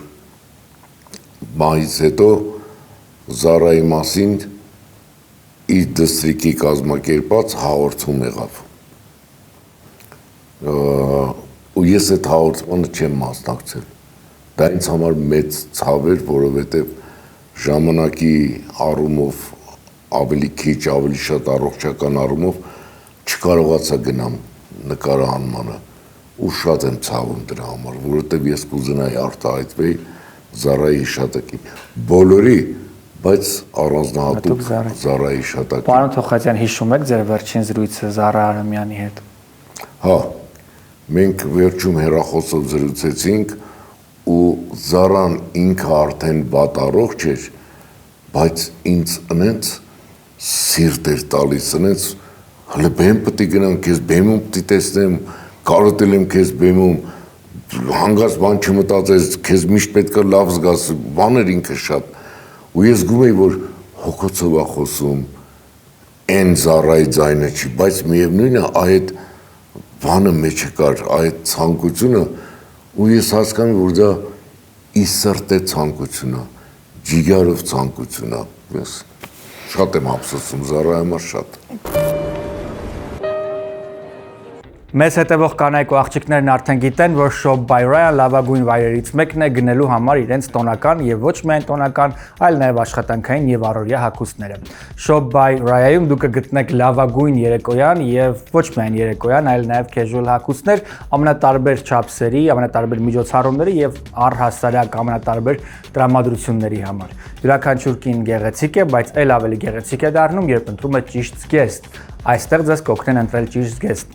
Այցելելով Instagram-յան այս էջը կգտնեք նաև on-line տարբերակներ, թե ինչպես կարելի է գնումներ կատարել։ Այդ գնումները կատարում են նաև հայտնի մարդիկ օգտվելով հենց Shop by Ryan հագուստներից։ Օգտվեք նաև դուք։ Ես գտնվում եմ իմպլանտում բժշկական կենտրոնի մասնաճյուղերից մեկում Երևանյան եւ իմ կողքին իմպլանտումի հիմնադիրն է Դավիթ Մաթեոսյանը, ով նաեւ Հայաստանի Հանրապետության գլխավոր ստոմատոլոգն է։ Ողջույն բժիշկ։ Ողջույն։ Շնորհակալ եմ որ ժամանակ եք գտել։ Բժիշկ, մենք համագործակցում ենք արդեն երկար ժամանակ եւ մեր հետևորդները գիտեն նաեւ Միացյալ Նահանգներում կլինիկայի մասին։ Կուզեի խոսեինք հատկապես ինչպես ծնվեց ձեզ մոտ գաղափարը ավելի լայնամասշտաբ դարձնել ձեր գործունեությունը։ Իմպլանտումի բացման օրվանից աշխատել է եւ աշխատում է շատ արտերկրյա պացիենտների հետ, ու մեզ շատ էին դիմում երկար տարիներ պացիենտներ տարբեր երկրներից, ու ունենալով մեր հաճախորդները Ամերիկայի Միացյալ Նահանգներից մեծ քանակությամբ հաճախորդներ, հետագայում հարցեր առաջանում այդ պացիենտներին սպասարկման կամ իրենք ուզում էին նմանատիպ որակ նաեւ ստանային հենց իրենց մոտ ու հնարավորություն չէր լինում։ Օրինակ թռնել հետ գալ ինչ որ փոքր պրոցեդուրայի համար, ու միտքը այդտեղից ծագեց, ինչպես նաև շատ պացիենտներ կային, ովքեր որ նախապատրաստական աշխատանք պետք է իրականացվեր մեծ աշխատանքից առաջ, ու մենք այդ միտքը ծագեց, ինչպես նաև շատ մեծ նշանակություն ունեցավ այնտեղ իմ գործընկերոջ, ով որ նույնպես պրոֆեսիոնալ է, իր հետ նախնական համաձայնությունը այդ ամեն ինչը սկսելու համար, որովհետև ինչքան էլ մենք ուզեինք, եթե չլիներ Ամերիկայում Սարգիսը, մեր համար շատ դժվար կլիներ նույն որակը ապահովել ինչ որ այստեղ։ Ժողովուրդ ստացվում է, որ Միացյալ Նահանգներում բնակվող մեր հետևորդները, երբ որևէ գործընթաց են սկսում Միացյալ Նահանգներում եւ ունեն իրենց պլաններում այցելել Հայաստան, ապա այդ գործընթացը բուժման կամ էսթետիկ կարող են շարունակել նաեւ այստեղ Հայաստանում, քանի որ բուժման process-ը նույն գաղափարախոսությամբ է, նույն մոտեցմամբ է, նյութերը նույնն են եւ բնականաբար իհարկե դա շատ ավելի հարմար է։ Էկրաններին տեսնում եք մանրամասները, կարող եք զանգահարել եւ ծանոթանալ։ ALA Renovations, հիշեք այս անվանումը հեռախոսի համարն ու հասցեն, որ տեսնում եք այժմ ձեր էկրաններին։ Ձեզից շատերը արդեն գիտեն սոլար համակարգերի կարևորության եւ ակտուալության մասին եւ գիտեք, որ կարճ ժամանակահատվածում ձեր բոլոր ծախսերը ետ է վերադառնում եւ բնականաբար իհարկե այլևս էլեկտրաէներգիայի գրեթե ծախսեր չեք ունենում։ Շատ կարևոր է այս հարցում նաև տանիքի վերանորոգումը, որտեղ տանիքը պիտի համապատասխանի չափանիշներին ֆայնանսինգի համար, եւ մեր գործընկերները միանգամից հենց այս գործը անում են։ Իմ ձեռքին տեսնում եք օրինակներ, թե որոնք կարող են լինել, բայց նաև այստեղ առաջարկվող լայն տեսականին ձեզ կօգնի այդ հարցում եւս։ Այստեղ տեսնում եք այն պանելները, որոնք սովորաբար տեղադրում են հենց տանիքներին եւ մեր գործընկերները պատրաստ են շատ մանրամասն ձեզ բացատրել, թե ինչու է պետք հենց այդ համակարգերից օգտվել։ Իսկ ես նշեմ, որ Կալիֆոռնիայում, երբ մարդիկ փոխում էին փաստորեն իրենց էլեկտրաէներգիան սոլար համակարգի, կային tax rebate-ներ, այժմ դրանք ցավոք չեն գործում Թրամփի քաղաքականության եւ որոշման շնորհիվ, բայց այնուամենայնիվ մեր գործընկերները պատրաստ են դա անել մինչև 40% աշխատելով ամերիկյան հումքի հետ։ Իսկապես սա աննախադեպ առաջարկ է, առավել մանրամասն այս առաջարկների մասին ծանոթանալու համար առաջարկում ենք զանգահարել նշված հեռախոսահամարով։ Aroma International Marketplace, հիշեք այս անվանումը, որովհետև Լոս Անջելեսի լավագույն հայկական սուպերմարկետներից մեկը հենց այս սուպերմարկետն է։ Մի քանի հասցեներում նրանք առաջարկում են հայկական եւ ոչ միայն հայկական ուտեստներ։ Կան ապրանքներ, որոնք նախատեսված են հենց արտադրությամբ Aroma-ի համար։ Բացի այդ Արոման առաջարկում է նաև bakery եւ food court, որի արտադրանքը եւս լավագույնն է։ Food court-ում դուք կարող եք հենց տեղում ճաշակել fast food-ի տեսակներ, ինչպես նաև դա կարող է նաև առաքվել։ Մի խոսքով, այցելելով հենց այս սուպերմարկետ, դուք կհամոզվեք, որ այստեղ ամենաթարմ մսի եւ բանջարեղենի մրգի տեսականին է, ինչպես նաև հացաբուլկեղենը։ Եվ առասարակային ապրանքները, որոնք սովորաբար դուք փնտրում եք հայկական խանութներում, կգտնեք Aroma International Marketplace-ում։ Պարոն Թոխացյան, եթե թույլ կտաք, եթե կարող եմ հետաքրքրվել ձեր առողջությամբ, այն տեսանկյունից, որ բոլորը մատները խաչած սպասում էին, թե երբ պիտի արդեն ձեզ տեսնեն էկրաններին, երբ պիտի կազդուրվեք։ Ես հիշում եմ, որ ինչ-որ շրջան կար, այդ օրերին Լոս Անջելեսում էիք, եւ ձեր ընկերները պարբերաբար գալիս էին ձեզ տեսնելու եւ այլն։ Ես հիշում եմ, թե ես շատ հեռվից եմ հետևել ու երբեք թույլ չեմ տվել հայտնվել մի իրավիճակում, որ պիտի չհայտնվեի, բայց հիացմունքով հետևում էի, թե ինչպես էին ձեր բոլոր երեխաները ձեզ խնամում, անհանգստանում դրա առողջության համար, իսկապես բոլորը ձեր հարազատները ձեզ ջերմությամբ, սիրով ու հույսով էին շրջապատել։ Այդ օրերին ձեր ապրումների մասին, ձեր հոգեվիճակի մասին եւ ինչպես առհասարակ մարդիկ, ովքեր ցավոք կարող էին առողջական վատ վիճակում լինել, դուրս գալ ու Փառք Աստծո այսօր կազդուրված եւ նորմալ վերադառնալ իրենց աշխատանքին, կյանքին եւ այլն։ Հիմա շատ ու շատերին կարող եք օգնել իդեպ ձեր պատմությամբ։ Ասեմ, հերվից վերջից գամ։ Այն ինչ որ ես այսօր ինձանից ներկայացնում եմ ու անենց ոնց որ ես այսօր ինձ զգում եմ ամբողջ իմ առողջական վիճակը, դա իմ երեխաների շնորհքն է, որովհետև մեր հարաբերությունները միշտ են եղել ջերմ, միշտ են եղել շատ տաք, ես իրանց գժի պես սիրում եմ ու իրանք էլ ինձ, բայց այն ինչ որ իրանք արեցին այս 2.5-3 տարվա ընթացքում, լինելով ուշադիր, տես երբ որ լինեինք այստեղ, էլի դա կզգացվեր բնականաբար, բայց առօրյան իրանն է վերցնում, երբ որ ինձ հետ միասին թողնելով իրենց գործերը, անգամ իրանց ընտանիքները ու եկան ինձ հետ միասին այնտեղ էին, թե տղաներս, թե դստրիկս, դա ու իրանք ինձ ոտքի կանգնացրեցին։ Բնականաբար ես անչափ հոգեպես շնորհակալ եմ բժիշկներին, որոնք որ այստեղ սկիզբը դրեցին, իսկ հետո իմ շատ լավ բարեկամ, իմ շատ լավ ընկեր Արմենը Հակոբյանն, որը Լոս Անջելեսում է։ Եվ լավագույն բժիշկներից մեկն է Լոս Անջելեսի։ Հա, ասես պետք է գաս ստեղ։ Ասում է Արմեն ջան, ստեղ էլ կան, ասեց շատ լավ բժիշկներ կան, բայց արի ստեղ։ Ու անկեղծ ասած ինձ թվում էր, որ ես շատ կարճ ժամանակով եմ եկել։ Ընդամենը մի 15 օր, 20 օր կմնամ, կվերադառնամ, ու երեխաներս էլ արդեն գիտեին, որ երկար պետք է մնամ, բայց չէին ասում։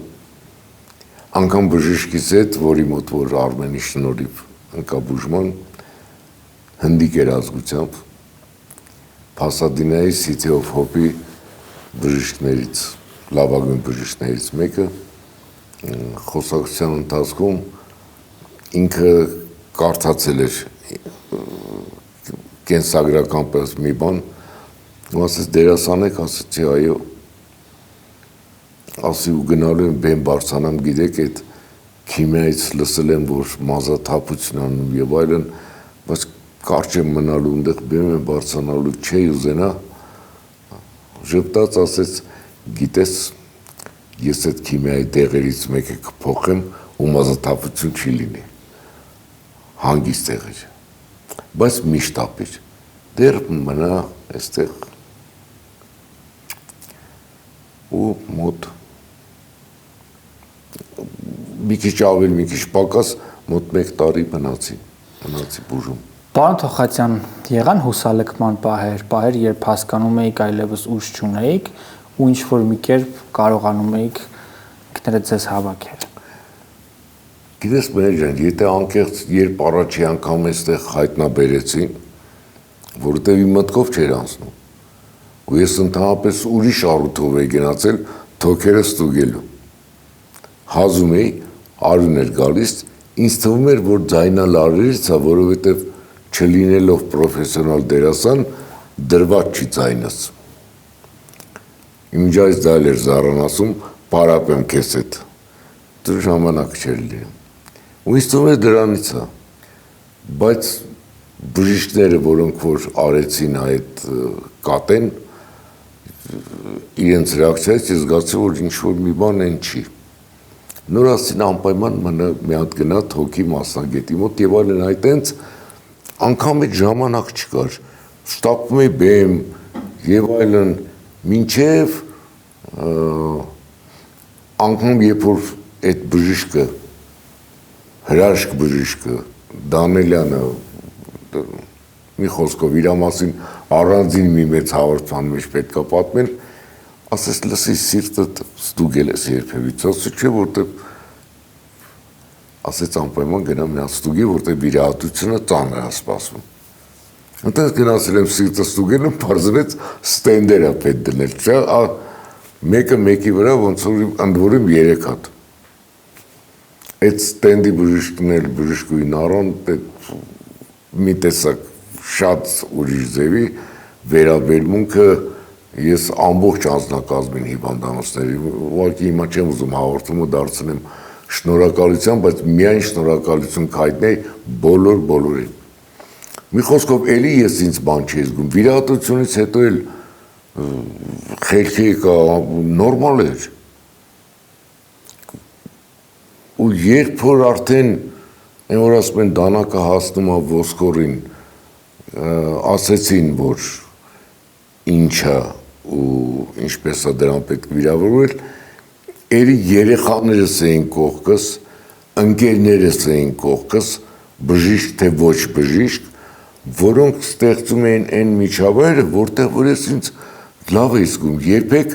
այդ բանը չի եղել, սա վերջն է։ Այդ միտքը երբեք իմ մոտ չի եղել, որ վերջ, գնում եմ հրաժեշտ տամ եւ այլն եւ այլն եւ այլն։ Միշտ հավատը կար, ես գիտեի, որ ամեն ինչ լավ է լինելու, որտեվ այստեղ բժիշկ Դանելյանն էր, մնացած բժիշկները, ուղղակի չեմ թվարկում, որ անունները մեկին է չմոռանամ, Արմենը Մուրադյան, ոնց կարող եմ շնորհակալ չլինել, ռեկտոր ինստիտուտի եւ այլն շատերը։ Այնտեղ Արմենն էր Հակոբյանյան, ես արխային էի, չնայած ինքը ոտքի մասնագետ է, բայց ես գիտեի, որ Արմենը կողքս է, ես ուրեմն լավ եմ։ Այդ տենց է եղել, ամեն ինչ շատ հանգիստ անցել, ես գնալով ավելի վատ էի ինձ զգում, գամված էի անկողնում եւ այլն, մեկ-մեկ չէի հանդիպում, բայց այդ հավատը, որ լավ է լինելու, որ պետքա լսել բժիշկներին, ինչ ասում են անել, ոչ թե գցել ականջի հետև, ոչ թե բան անել։ Նրանք Աստված չանի, բայց ով որ հանդիպել է դրան, խորհուրդ կտամ երբեք չընկճվել։ Դա շատ ծանր է, բայց պետքա չընկճվես, հավատաս, նայի երեխանիդ աչքերին, նայի աչքերին ու դա քեզ կլավացնի, կրկնակի անգամ շատ, քան երբ որ չնայես նրանց աչքերին, նայի կնոջդ աչքերին, ընկերներիդ աչքերին, ու ոչ ոք իմ մոտ, այդ էր ինձ համար շատ գնահատելի, չի մտել, ցավ չեմ զգացել աչքերում, հավատով էին գալ, կարող է հետագայում ասում էին բնականաբար եւ Լուիզաներ մեկը ասում գիտես դա դուս են գալի արտասվում էին բան, բայց իմ մոտ երբեք դա չի եղել։ Ուտեղը բան վերկաց ներկայացումները սպասում են գնանք ուտել խմելու եւ այլն եւ այլն։ Ես այդ օրերին մի քանի առիթ եմ ունեցել շփվելու նաեւ Լուիզայի հետ ու տեսնում էի թե ինչ մարտիկի նման էր նաեւ ինքը տրամադրված լինելով կին ինչ ունեք իր մասին ասելու այդ օրերին, ինչով է ինքը ձեզ օգնել կազդուրվել։ Ամեն ինչով, որովհետև այդ Լուիզան էլ էր այդ սիրտը տալ, երբեք իրան ընկճված չեմ զգացել։ Ես իր աչքում իմ մոտ արդյունք երբեք չեմ տեսել, չնայած դստրիկս ասում էր, որ անընդհատ լացում է։ բայց իմ մոտ գալիս էր չոր աչքերով, լավ վիճակում, ու անգամ Միացյալ Նահանգների հարցը երբ բարձրացավ, ասեց դու երեխաների հետ գնա, ես տեղ աշխատեմ։ Մեզ հիմա պետք է աշխատել, որովհետև այդ բուժումը այդքան էժան հաճույք չի, ցավոք սրտի, բայց Լուիզան ամեն ինչ արեց։ Ավելին հիմա ասեմ, եւ Լուիզան 90% իրանն էր, եւ Իռոն, եւ Արուսյանը։ Այ այդ է ուզում հարցնել, պարոն Թոխաջյան, ինչպես է ստացվել, որ ձեր նախկին բոլոր կանայք եւ ներկայիս կանայք բոլորը ձեզ շատ սիրում են եւ բոլորը մեկը մյուսին են շատ սիրում։ Այդ ֆենոմենը ինչպես է ստացվել։ Որովհետեւ ես եմ իրանք շատ սիրում։ Շատ եմ սիրում։ Ու դա անբացատրելի է։ Ես վստահ եմ շատերը ասել են, ասում են ու կասեն, այս ամեն ինչը նայելուց հետո, հա, բան, բազմակնություն եւ այլն, այդպես ստացվել է, բայց իրանք ամեն մեկը ինձ համար թանկ են, շատ թանկ են ու ես շատ եմ մտածում իրենց մասին, իմ հնարավորությունների չափ հոգ եմ տանում իրենց մասին եւ ուզում եմ, որ իրենց մոտ ամեն ինչ լինի շատ լավ։ Այդ դա էր, հետո շատ կարևոր է, ես երբեք մեկից մյուսի մոտ չեմ գնացել։ Այդ դա է պատճառներից մեկը, որ իրանք իրար հետ լավ են։ Ու դա ձևական չի, իսկապես լավ են։ Ու դա է պատճառը, որ երեխաները հարազատորեն իրար վերաբերում են։ Դա էլ է ուզում հարցնել, ինչպես է ձեզ հաջողվել այնպես անել, որ ձեր 3 երեխաներն էլ մեկը մյուսի հետ չափազանց մտերիմ են եղել, տարբեր հանգամանքներ կարող էին այնպես անել, որ որոշակի պատնեշներ այնուամենայնիվ լինեին, եւ ինչպես է ձեզ հաջողվել, եւ գուցե սա էլ լավ օրինակ լինի շատերի համար, այդ խնդիրն էլ հաղթահարելու, ինչպես եք դա կարողացել անել։ Շատ կարևոր է դու հանկարծ որևէ պարագայում, անգամ եթե ինչ-որ մեկի մոտ իր կնոջ հետ վատ հարաբերություններ են գալիս, կռված են լինում, էս են լինում, են լինում, իմ կյանքում դա չի հանդիպել, բայց եթե այդպես բան լինում է, երբեք դա չպետք է անդրադառնա երեխայի վրա։ Դու հայր ես ու պետք է մինչև վերջ այդ հայրությունը պահես ու կնոջ հետ լինես այնպես, որպեսզի կնոջ հետ մտքով չանցնի, ասի դե հետ գնացել է, գործ ունես, չի եղել այդպես բան։ Պապանա գնա կիսվի հորդ հետ մասնագիտություն ընտրելուց, ուսման ժամանակ, մանավանդ երբ եկավ բանակ գնալու ժամանակը։ Բնականաբար իրենք մայր էին, մանավանդ տղաներից մայրերը, երկուսն էլ բնականաբար սիրտ ունեն, ջիգար ունեն, հոգի ունեն, ախր ոնց կլինի, որ գնան բան, միշտ ես ասել եմ, դա իմ ու տղայիս որոշելիքն է, կամ իմ ու տղաներից որոշելիքն է, տարիք եկելը պետք է գնա բանակ, ոչ մեկից ավելի լավը չի, ոչ մեկից ավելի բան չի, պետք է գնա, շատերն են ասում, ամոթա, քո տղան է պտի ծառայի, հետը չի ապրում, հայրություն արա ազատի չէ, չի կարելի, առողջ նորմալ տղամարդը, ինչ հիվանդացնեի, որ չգնար բանակ, ինչի համար, գնացել ու հետագայում էլ դա շատ կարևոր էր ինձ համար, որպես հայր ու իրանց համար, որպես զավակներ, որ երկուսն էլ պատերազմի ժամանակ, թե ապրիլյան, դենվաղթ Հայկս դեռ փոքր էր, Արամս գնաց, չնայած արդեն ծառայել վերջացրել էր, 44 հարային գնաց ու ես էլ եմ հայր, ես էլ սիրտ ունեմ, ճիշտ անդեղ էի, կողքն էի, բայց ցավում անընդհատ մտածմունքի մեջ ես, բայց իրան ասում էի ապրես տղաս։ Դա շատ կարևոր է, որովհետև եթե ես իրանցից մեկն ու մեկին բանակից ազատ էի, կամ բուհ ընդունվելուց փորձեի օգտագործեի իմ կապերը կամ հնարավորությունները,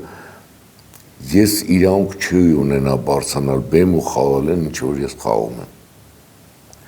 Այդ դա շատ կարևոր է ու Բայց ինչ որ շրջան եկա, որ դուք չէիք ուզում, չէ՞, վերադառնալ բեմ պատերազմից հետո։ Հա 44 պատերազմից հետո երբ վերադարձա Արցախից ինձ թվում էր, որ բեմ չեմ վերադառնալ, սկսեցի զբաղվել գեյներով, զոհված տղաների որոնումներով, իմ հնարավորությունների չափ ու շատ պատահական անգամ Արմեն հետ Համբարձումյանի զրուցում էինք, այդպես չի լինի, ասում էի վերջ Արմեն ջան, դերասանի կարիերան ինձ համար ես հիմա ոնց բարձրանամ, ինչ ասեմ հանդիսատեսին։ Ու շատ պատահական Գևորգ Հալթունյան զանգեց, ասեց լսի մի հատ պիես եմ գրել առաջի անգամ։ Մի հատ կարդա, ասեցի Գևորգ ջան, ուղղակի կարծիք հայտնի։ Այդ տենց է ծնվել Առաքելը։ Art and Beauty Aesthetics-ում մտածում են ձեր առողջության մասին եւ դա անում են պրոֆիլակտիկ տարբերակով նաեւ։ Բժիշկ Արտակ Մկրտչյանն է այսօր մեզ հետ, ողջույն բժիշկ։ Բարև Մհեր ջան։ Վերջերս շատերը մեզնից անընդհատ հիվանդանում ենք եւ դա սկսում է կոկորտից, քիթ կոկորտով շարունակվում է, ջերմություն եւ այլն։ Այդ առումով արդյոք IV գործընթացները միջ երակային, այո, դրանք կարող են օգնել։ Շատ ճիշտ սեզոնում ենք հիմա այս նկարահանում անում, ոչ ինչ ակտուալ է, բոլորը հիվանդ են այս վիրուսային վարակով, ինչ է այդ IV թերապիան։ Ուղղակի օգնում է ձեր օրգանիզմին դիմադրել, ինքը վիրուսին չի բուժում, դա պետք է ձեր օրգանիզմը պայքարի, ուղղակի տալիս է այն բուստը իմունիտետի դիմադրողականության, որպեսզի դրա մեջով հեշտ անցնեք։ Եթե դուք զգում եք արդեն ձեզ մոտ սկսում են այդ սիմպտոմները, եթե ժամանակ ունեք, խնդրեմ, այցելեք մեզ մոտ, մենք ձեզ կօգնենք IV այդ ներարկումների միջոցով ավելի հեշտ անցնել կամ նույնիսկ առնել դրա դեմը, որ նույնիսկ չվարակվեք։ Բացի այդ վիտամինների կոմպլեքսից, լյարդի դետոքսիֆիկացիայից, այս վերջերս շատ պոպուլյար է նաև NAD+-ը, դա օրգանիզմի ամենամեծ էներգետիկ մոլեկուլն է։ Ես ունեմ արդեն անթիվ հաճախորդներ, որոնք որ ուղղակի շատ հաճախ գալիս են մեր մոտ, որտեղ իրենց ուղեղի պարզ աշխատականությունը, իրենց ֆիզիկապես եւ այլը production-ը շատ ահավոր բարձրանում է դրանից։ Խնդրում եմ վերցեք մեզ մոտ ժամադրություն, կոնսուլտացիա կանենք եւ ամենակարևորը անհատական է այդ մոտեցումը, մենք որոշում ենք ձեզ ինչ կարիք կա, դա ձեզ արվում է։ Ես հավելեմ նաեւ, որ դա անմիջապես անդրադառնում է նաեւ ձեր արտաքին տեսքի, մաշկի առողջության, փայլի եւ ընդհանուր առմամբ ձեր կենսախնդության վրա, այնպես որ անպայման այցելեք եւ այս IV գործընթացները հաստատ ձեզ համար են։ Բնակվելով Միացյալ Նահանգներում մեզ համար շատ կարևոր է գտնել այնպիսի սուպերմարկետ, այնպիսի խանութ, որը համապատասխանի մեր ազգային քիմքին եւ միաժամանակ նաեւ լինի մատչելի, թարմ եւ որ ամենակարևորն է, լինի ջերմ եւ դրական սպասարկմամբ։ Մենք կրկին գտնվում ենք մեր սիրելի Grand Bridge սուպերմարկետում, որը գտնվում է հենց մեր բոլորիս ամենասիրելի քաղաքներից մեկում Granada Hills-ում եւ շատ հարմար է հենց այս տեղաբնակներին ու արկած ովքեր ապրում են հարակից քաղաքներում։ Այստեղից կարելի է ձեռք բերել ամենաթարմ եւ ամենահամեղ ուտեստները պատրաստի, ինչպես նաեւ բանջարեղեններ, մրգեր, կիսաֆաբրիկատներ, միս, երշիկ, մի խոսքով այն ամեն ինչ սովորաբար դուք գնում եք հենց ձեր սիրելի սուպերմարկետներից։ Սակայն այսօր ձեզ պիտի պատմենք նաև այն մասին, որ այստեղ Grand Bridge սուպերմարկետում շատ ավելի հարմար է ձեռք բերել ալկոհոլ, խմիչքներ, որովհետև այստեղ լավագույն գներն են եւ ամենալայն տեսականին է։ Այստեղ դուք կգտնեք այնպիսի հայկական եւ միջազգային խմիչքներ, որոնք չափազանց դժվար է գտնել օրինակ այլ խանութներում մեկ հարկի տակ։ Եվ նաև պետք է նշենք, որ ժամանակ առ ժամանակ լինում են սփեշլներ եւ հատուկ առաջարկներ, որոնք հնարավորություն ձեզ կտան ձեռք բերել ձեր սիրած ալկոհոլային խմիչքը առավել մատչելի տարբերակով։ Եթե ունեք միջոցառումներ եւ հատուկ առիթներ, ապա մեծաքանակ գնումների դեպքում այստեղ եւս ձեզ համար կառաջարկեն հատուկ զեղչեր։ Էնպես որ այցելելով մեկ անգամ Grand Bridge սուպերմարկետ, ես վստահ եմ, որ դուք այլևս որևէ այլ սուպերմարկետից չեք օգտվում։ Մայրերի օրվա արդիվ է մեզ Tours and Travel-ը առաջարկում է ձեզ լավագույն նավագնացությունը։ Պետք է նշեմ, որ երկար տարիներ շարունակ այս տուրիստական ընկերությունը զբաղվում է մեր հայրենակիցների հանգստով Միացյալ Նահանգների սահմաններում, դրանցից դուրս, Մեքսիկո, Եվրոպա, Հայաստան եւ այլն, եւ այս մայրերի օրվան նվիրված նավագնացությունը լավագույն ժամանցի միջոցներից է։ Մայիսի 8-ից 11-ը տեղի է ունենալու այս նավագնացությունը, որին մասնակցելու են արտիստներ Գոհար Հովանեսյանը, Արթուր Mr. X-ը, Վիկտոր Էսպինոլան, Սամվել Երևինյանը, կոմպոզիտոր Արմեն Մարտիրոսյանը եւ համազգային Պարի համույթը։ Այցելեք եւ կտեսնեք, թե ինչպես է անցնում ձեր լավագույն մայրերի օրը։ Մենք գտնվում ենք Գլենդելում գտնվող մեր ամենասիրելի ռեստորաններից մեկում։ Ellis House այդպես է կոչվում այն ռեստորանը, որի մասին գիտե այստեղ ապրող գրեթե յուրաքանչյուր հայ։ Շատերը գիտեն նաև հին անվանմամբ Old Gyumri։ Ինչու են մարդիկ սիրում հաճախել հենց այստեղ, որովհետև այստեղ աչականջը ձախ ձեռքով չեն բռնում, այլ հակառակ ամեն ինչ շատ պարզ է, ինչպես որ լինում է սովորաբար։ Ամենահամեղ ու հայկական խոհանոցը, լավագույն սպասարկումը եւ դրական ու բառից լավ իմաստով հայկական միջավայր։ Այո, ես լրիվ համաձայն եմ Մայրի հետ եւ շարունակելով իր արտահայտած միտքը ուզում նախ շնորհակալություն հայտնել քեզ, որովհետեւ քո ղեկավարած կոլեկտիվը շատ կարևոր դերակատարություն ունի, որ այս ռեստորանը անընդհատ մնում է սիրված եւ ակտուալ եւ ամենակարևորը համեղ ուտեստներից բացի դուք կարողացել եք ռեստորանը վերափոխել ու սարքել լիովին ընտանեկան ռեստորան։ Այստեղ մարդիկ գալիս են ընտանիքներով, երդաստաններով, այստեղ նշում են ընտանեկան ամենատարբեր մեծ ու փոքր միջոցառումներ, տոնում են տոներ եւ որ ամենակարևորն է գնում են այստեղ գող եւ երջանիկ։ Երջանիկ եւ այդպես ասվում է, որ աշխատանքը կատարված է, որով երբ որ մեկ անգամ գալիս են,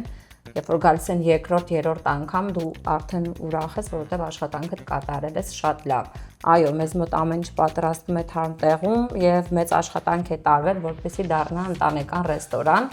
Եվ եթե նկատեցիք վաղ առավոտից ընտանիքներ են այցելում եւ Նախաճաշի եւ Խաշի եւ ասեմ, որ Պասի սեզոնը բացվել է եւ գալիս են, այցելում են, ուտում են, վստահում են մեզ իրենց փոքր եւ մեծ առիթները։ Մենք էլ ինչպես կարողանում ենք բարձր տրամադրությամբ, լավ սպասարկումով, համեղ ուտելիքներ, նախուտեստներ մատուցելով մարդկանց ճանապարհում ենք դեպի տուն։ Դե ինչ տեսնում եք հեռախոսահամարը հասցեն անփոփոխ է, զանգահարեք ժամադրության համար, այսինքն ամրագրելու համար, ոչ թե ժամադրության, այլ ամրագրելու համար, որովհետև այստեղ անընդհատ զբաղված են բոլոր առանձին սենյակները, կուպեները, բացօթյա սրահը, մեծ սրահը անընդհատ զբաղված է։ Եվ որպեսզի այսպես վատ անակնկալի չհանդիպեք, անպայման զանգահարեք եւ ամրագրեք ձեր տեղերը նախորոք։ Վերադառնալով երեխաների թեմային, Լիլիթին ես նախադպրոցական տարիքում էի հաճախ տեսնում միասին Ռաֆայել Երանոսյանի հետ միշտ Ջեքսոն էին վարում, հիշում եմ, ու հետո անցած տարի պատահաբար մի միջավայրում տեսնում եմ Լիլիթին, ով արդեն հասուն աղջիկ է, ով արդեն կազմակերպված աղջիկ է, ով ունի իր եսը, ինքնությունը, ճաշակը, իր գաղափարները եւ այլն, ու իսկապես ինձ համար մեծ բացահայտում էր հատկապես Լիլիթը։ Հետաքրքիր է, որ Լիլիթը ընտրել է մեդիա մասնագիտությունը եւ տարբեր նախագծերում ներգրաված է եւ շատ ակտիվ աշխատում է, իրեն գտնում է, փնտրում է եւ այլն տարբեր պրոյեկտներում։ Դուք ինչպես եք այդ հարցին, պարոն Թոխացյան, նայում եւ ինչպես եք ուղղորդում Լիլիթին։ Շատ լավ, որովհետեւ Լիլիթը տաղանդավոր երեխա է։ Ու ես շատ կապսոսայի, որպեսի ինչ-որ մեկը չնայած ով դեմ առներ իր ընտրված մասնագիտությանը, դա իմ ու իրա որոշելիքն է ու բնականաբար մայրիկի, ինքը մեկ ընդմիշտ ընտրեց, որ ես պետք է լինեմ դերասանուհի ու հիմա ընտրել է կամերային թատրոնը։ Դա ինձ համար մի այլ ձևի ոգևորություն է, որ ընտեղ, որտեղից որ սկսել եմ նաև ես ու որտեղ աշխատում է Լուիզան։ Տղաներից մասնագիտություն ընտրելուց այտենց ակտիվ ես չեմ եղել, որ չնայած երկուսն էլ փորձ կատարել են։ Մեծս նկարվել է մեր բակում։ Արամը նկարվել է մեր բակում։ Արամը, հա։ Այնտեղ մի հատ կտոր կա, որ Բալիջան հələ արիստեղ արխետեր ծանոթ։ Այդ Արամն է։ Եվ Հայկս նկարվեց։ Մեր բակ երրորդում արդեն կարծեմ, այն որ ասում է, ինչպես ասում էր Գագարինը, Բալիջան մի հատ, այդ էլ Հայկն է։ Պարոն Թոխացյան, ճիշտ է, որ Հայկի առաջին անունը սկզբում եղել է Հրանտ, Ոչ թե եղել այլ կա։ Հրանտա։ Անձնագրով Հրանտ, որտեղ իմ օրը ծնվեց։ Բնականաբար ու շատ հետաքրքիր էր Հայկը Իրային բժիշկներ ասում են, որ կծնվի դեկտեմբերին։ Ամեն ինչ սպասվում էր։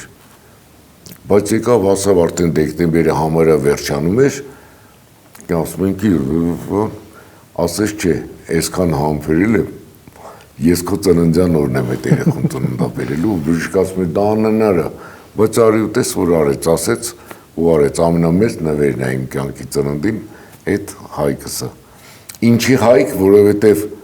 այն ժամանակ լուսահոգի Իրայի մայրիկ ասում էր, դե ախր ոնց կլինի հոմենք ռուս չենք, լինի հրանտ վիճ, բան ուրիշ, այդպես պապիկիս անունը սկսեցինք իրան ասել Հայկ, բայց ինքը Հրանտը։ Շատ լավ, պարոն Թոխատյան, մենք ծանոթացել ենք երևի 12-13 տարի առաջ իմ ավագ ընկերոջ Կարպիս Թիթիզյանի տանը Երևանում։ Ինձ համար մինչև հիմա էլ որ հիշում եմ, իսկապես մեծ պատիվ է լինել այդ միջավայրում, լսել ձեր պատմությունները ու հասկանում որ բախտս բերել է, որ հայտնվել եմ այդ միջավայրում։ Մի պատմություն կա, որը չեմ կարող ձեզ այսօր չխնդրել, որ դա պատմեք, գուցե այս մեր հարցազրույցի համատեքստի մեջ չի մտնում, բայց գժվում եմ այդ պատմության համար, թե ինչպես եք ծանոթացել Կարպիս Թիթիզյանի հետ Միացյալ Նահանգներում։ Դա իմ ամենասիրելի պատմություններից մեկն է, կպատմեք։ Իսկապես է շատ տարօրինակ է, որովհետև մենք երբ որ մեկնեցինք Միացյալ Նահանգներ հյուրախաղերի սովետական Հայաստանից, մենք այն եզակի թատրոնն ենք, որը գնաց Ամերիկա, դա ուրիշ պատմություն է, մի խոսքով հասանք Միացյալ Նահանգներ։ Ու հրեաները, որոնք մեզ հրավիրել էին, իրենք ներկայացումները կազմակերպեցին Նյու Յորքում, Բոստոնում, Վաշինգտոնում, հետո փորձեցին տանել Լոս Անջելես, ծախել հայերի վրա։ Բնականաբար չէին կարող ծախել, որովհետև ծանոթություն բան չունեն, մի խոսքով։ Մեզ տարան մի հատ մոթել, կամերային թատրոնի մի մասը։ Շատ վատ չէ երևի։ Մի տարօրինակ մոթել էր, ճիշտ է Հոլիվուդի վրա, բայց այդ մոթելում գիշերները ապրում էին Սանսետի մարմնավաճառներ։ Այո։ Եվ ապրում էինք մենք։ Ու քանի որ թատրոնի հիմնական մասը, մեծամասնությունը ավելի շուտ, ընկերներ կամ բարեկամներ ունեին Միացյալ Նահանգներում, գնացին իրաց տները։ Այն ժամանակ հələ 2 հոգով, 3 հոգով չէր կարա գնա, այդքան լավ չէր, նոր էին եկել եւ այլն։ Ես մնացի մենակ այդ մոթելում, որտեղ ես ոչ ոք չունեի։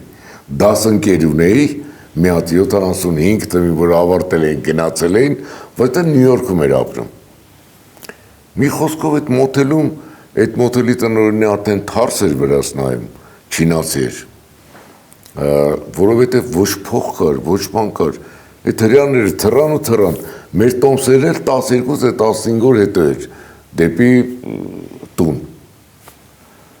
Հիմա բացացում ինչ անեմ, ոտքով Լոս Անջելեսում պարկասու, դու լավ գիտես, որ դա անհնար է միտեղ գնալ, դուս էի գալ այդ Հոլիվուդ բուլվարի վրա, աստղերի մոտ, արդեն անգիր գիտեի աստղերը, գնում գալիս էի, լսի մի օր ռիսկ արեցի, մի քիչ ավելի հեռու գնալ, ու տեսա գրացա Լևոն Թրավել, մտածի, այ մա, թե Լևոնը հայ կլներ էլի երևի, դուրը կամած բացեցի, ականջի ծայրով լսեցի, որ հայերեն են խոսում, արև մտա հայերեն, բայց հայերեն, մտա ներս ու մի հատ կին էր նստած, ասցի ներողություն, պարոն Լևոնին կարող եմ տեսնել, ասեց, պարոն Լևոնը մահացել է 68 թվին, ասում է, կներեք, իսկ ով է հիմիկվա պարոն Լևոնը, նայեց, պարոն Գարվիցը, գնացի Կարպիս մոտ նստած էր տեղում, բարև ձեզ, բարև, ասի, մի խնդրանքով եմ եկել ձեզ մոտ, եթե Երևանում ծանոթ կամ բարեկամ ունեք, եկեք զանգենք Երևան, հայրիկը ստանի ձեր ծանոթին ու բարեկամին ռուբլի տա, դուք ինձ ստեղ դոլար տվեք, որ ես քանի օր դիմանամ, որովհետև ասի Հայաստանի կամերային թատրոնն է այստեղ, այդ թատրոնին կից ստեղծվել է Անտերների միություն, այդ Անտերների միության նախագահն եմ ես։ Նայեց, ծիծաղեց, ասեց, վերադարձեք մոտել, փան մը կմտածենք։ Ու ես մինչև այդտեղից ոտքով եկա մոտել, տեսա, որ սեղանի վրա մրգեր ա դրած, այդ մոթելի այդ չինացի տերը ժպտում ա, բան եւ այլն, իսկ այդ աղջիկները մանավաճառին ինձ բուտերբրոդ բան են բերում, իրանք էին իսկ կերակրող, մի քանի 2-3 օր, մի խոսքով։ Այդպես կալպիսի հետ մտերմացանք, իր ընկերների հետ եկավ, Լուսահոգի Բարուժանի հետ Կունդաղչյան, որը հրաշք մարդ էր, հրաշք մարդ։ Ու կալպիսին ասել էսի, ձեզ հրավիրում եմ Երևան, այսքան ինձ տեղ լավություն արեցիք։ Հա, այդ 12-15 օրը ինձ ընենց Լոս Անջելեսում պահեցին, որ մենք ովքեր բարեկամների մոտ ենք, այդպես Լոս Անջելես չեն տեսել, Վեգասով, բանով, շատ լավ մեքենաներով գալիս էին, մի խոսքով։ Ասեց, ես չեմ կարող գամ Հայաստան, Վարուժանն էլ, որովհետև դաշնակցական կուսակցության անդամներ էին եւ այլն, այն ժամանակ դե սովետական միություն։ Մի խոսքով եկա Երևան, կար Սփյուռքահայության կոմիտե Երևանում այդ ժամանակ։ Ու Կոզմոյան կար ղեկավարը, իրեն դիմեցի, ասի ձյաձ Ռոմեն, այդ մարդիկ ինձ այնքան լավություն ասեց, թողան, ասի, բայց դաշտակ են, նո, չէ, դա անհնար բան է, ասի այդ մարդիկ ինձ չեն թողել փողոցում, ինձ կերակրել են, հագցրել են, տուն են ուղարկել, ոնց մի խոսքով արեց այդ մարդը, ու Կարպիսը առաջի անգամ եկավ Հայաստան։ Հետո դուք նաև ղեկավարում եք այստեղի Լևոն Թրավելի ինչ-որ շրջանում, հա։ Հա, հետո մտածեց, եկավ տեղ ծանոթացավ, բան արեց, որ լավ կլինի ստեղ լինի, որոշեցինք Լևոն Թրավելը լինի Հայաստանում, դե ինքն էլ ելում ինձ գիտեր, ասեց դու էլ կնես տնօրեն, այդտենց սկսվեց իմ բիզնես։ Հետո Կարպիս Թիթիզյանը նաև Երգի պետական թատրոնի մի քանի նախագիծ է հովանավորը։ Մի խոսքով կապը ամրապնդվում է Հայաստանի հետ, դե ողջունում ենք պարոն Թիթիզյանին, Կարպիսին ընկերոջը։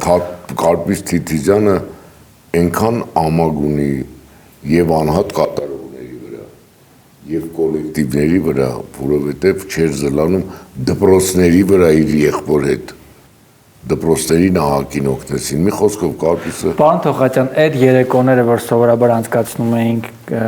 Կարպիսի տանը, մի պատմություն եմ հիշում, բայց այդպես աղոտ եմ հիշում, բայց հիշում եմ, որ այդ պատմությունը շատ ծիծաղելի էր կրկին, թե ինչպես եք Մոսկվայում կարծեմ, դուք եւ Լուիզան վիճել միմյանց հետ, եւ Լուիզան ինչ որ իրերն հավաքել, որ պիտի գնա, ջուր եք լցրել նրա իրերի։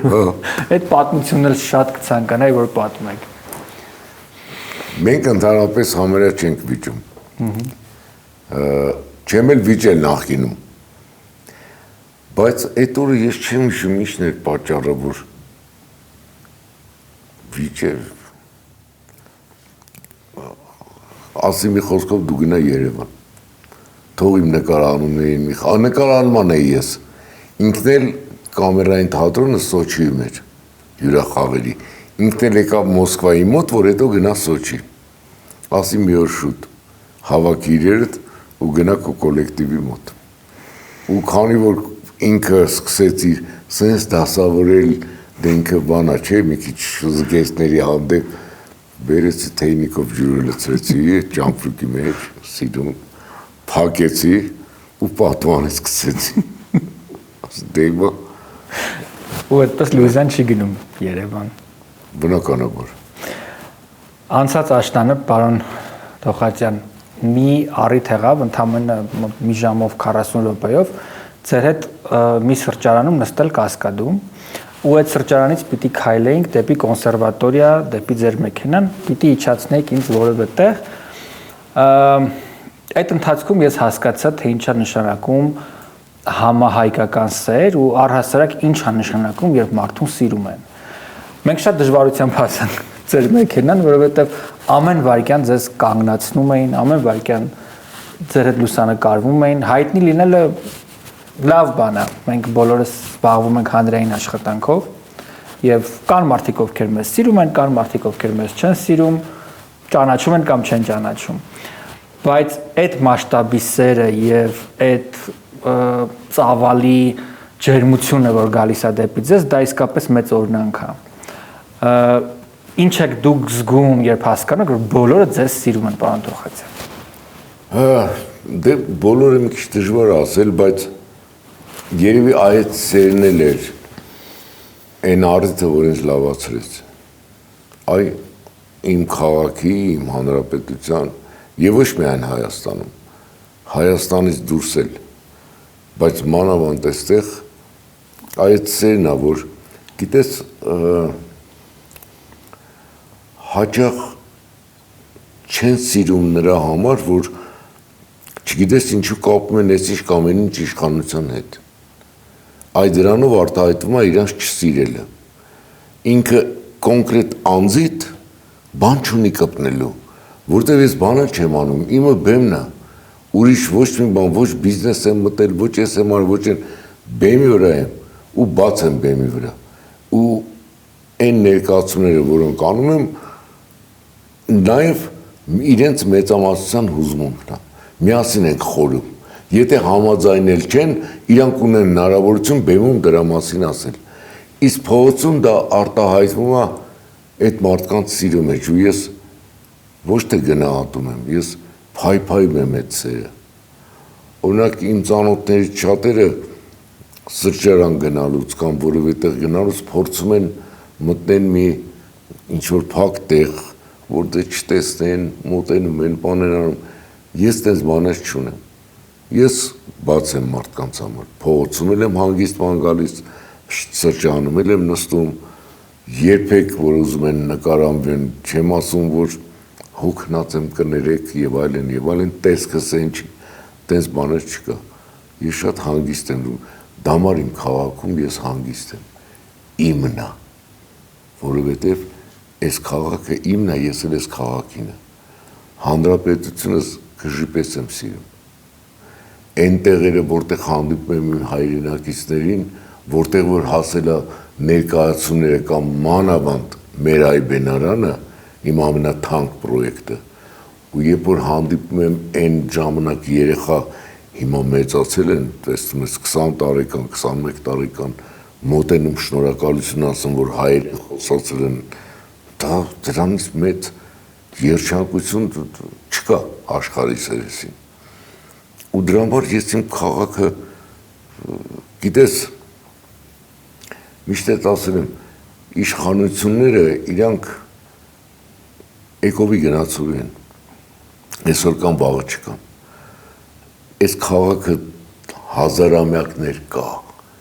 ինքը հին, դա համար նայում այս ամեն ինչին,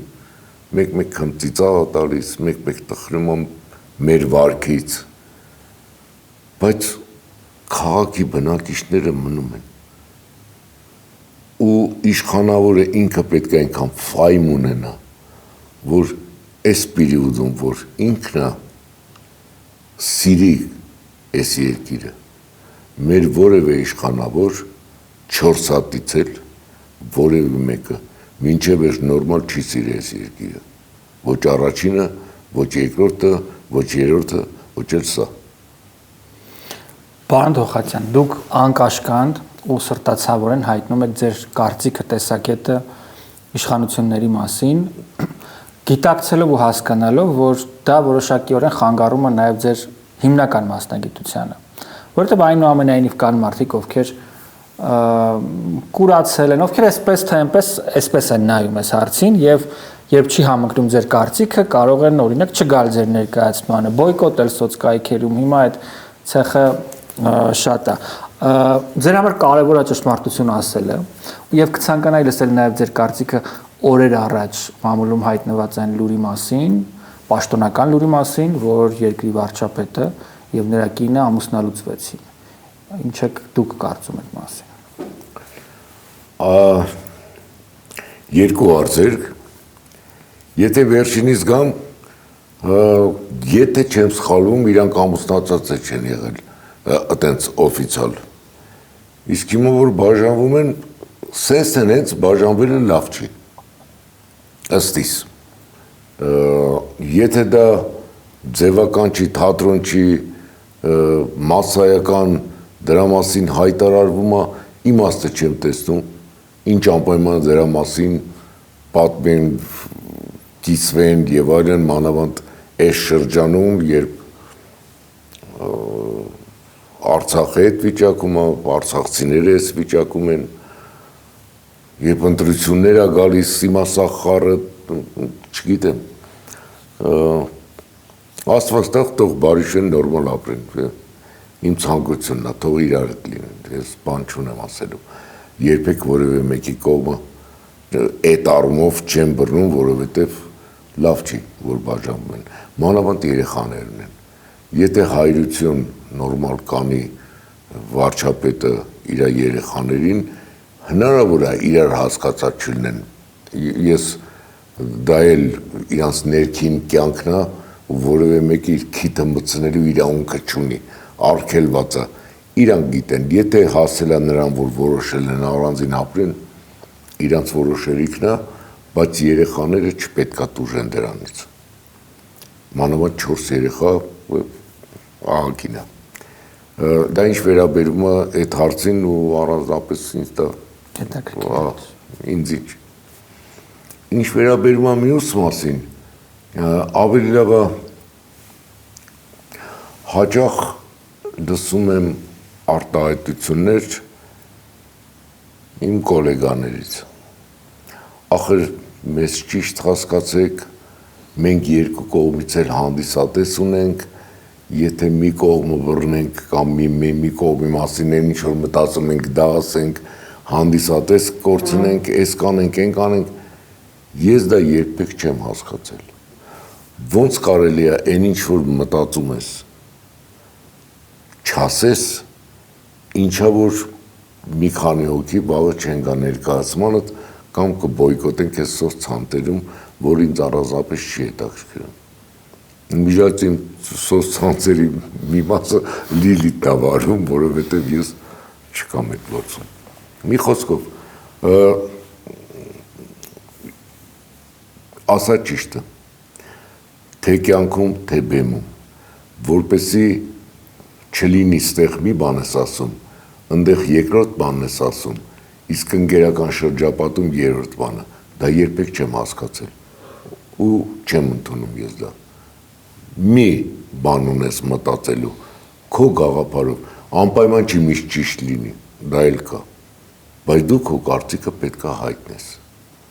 Բացի այն դեպքերից, երբ որ դրանից կապված է հայրենիքիդ պատերազմական օրեր, Աստված չանի կլինի,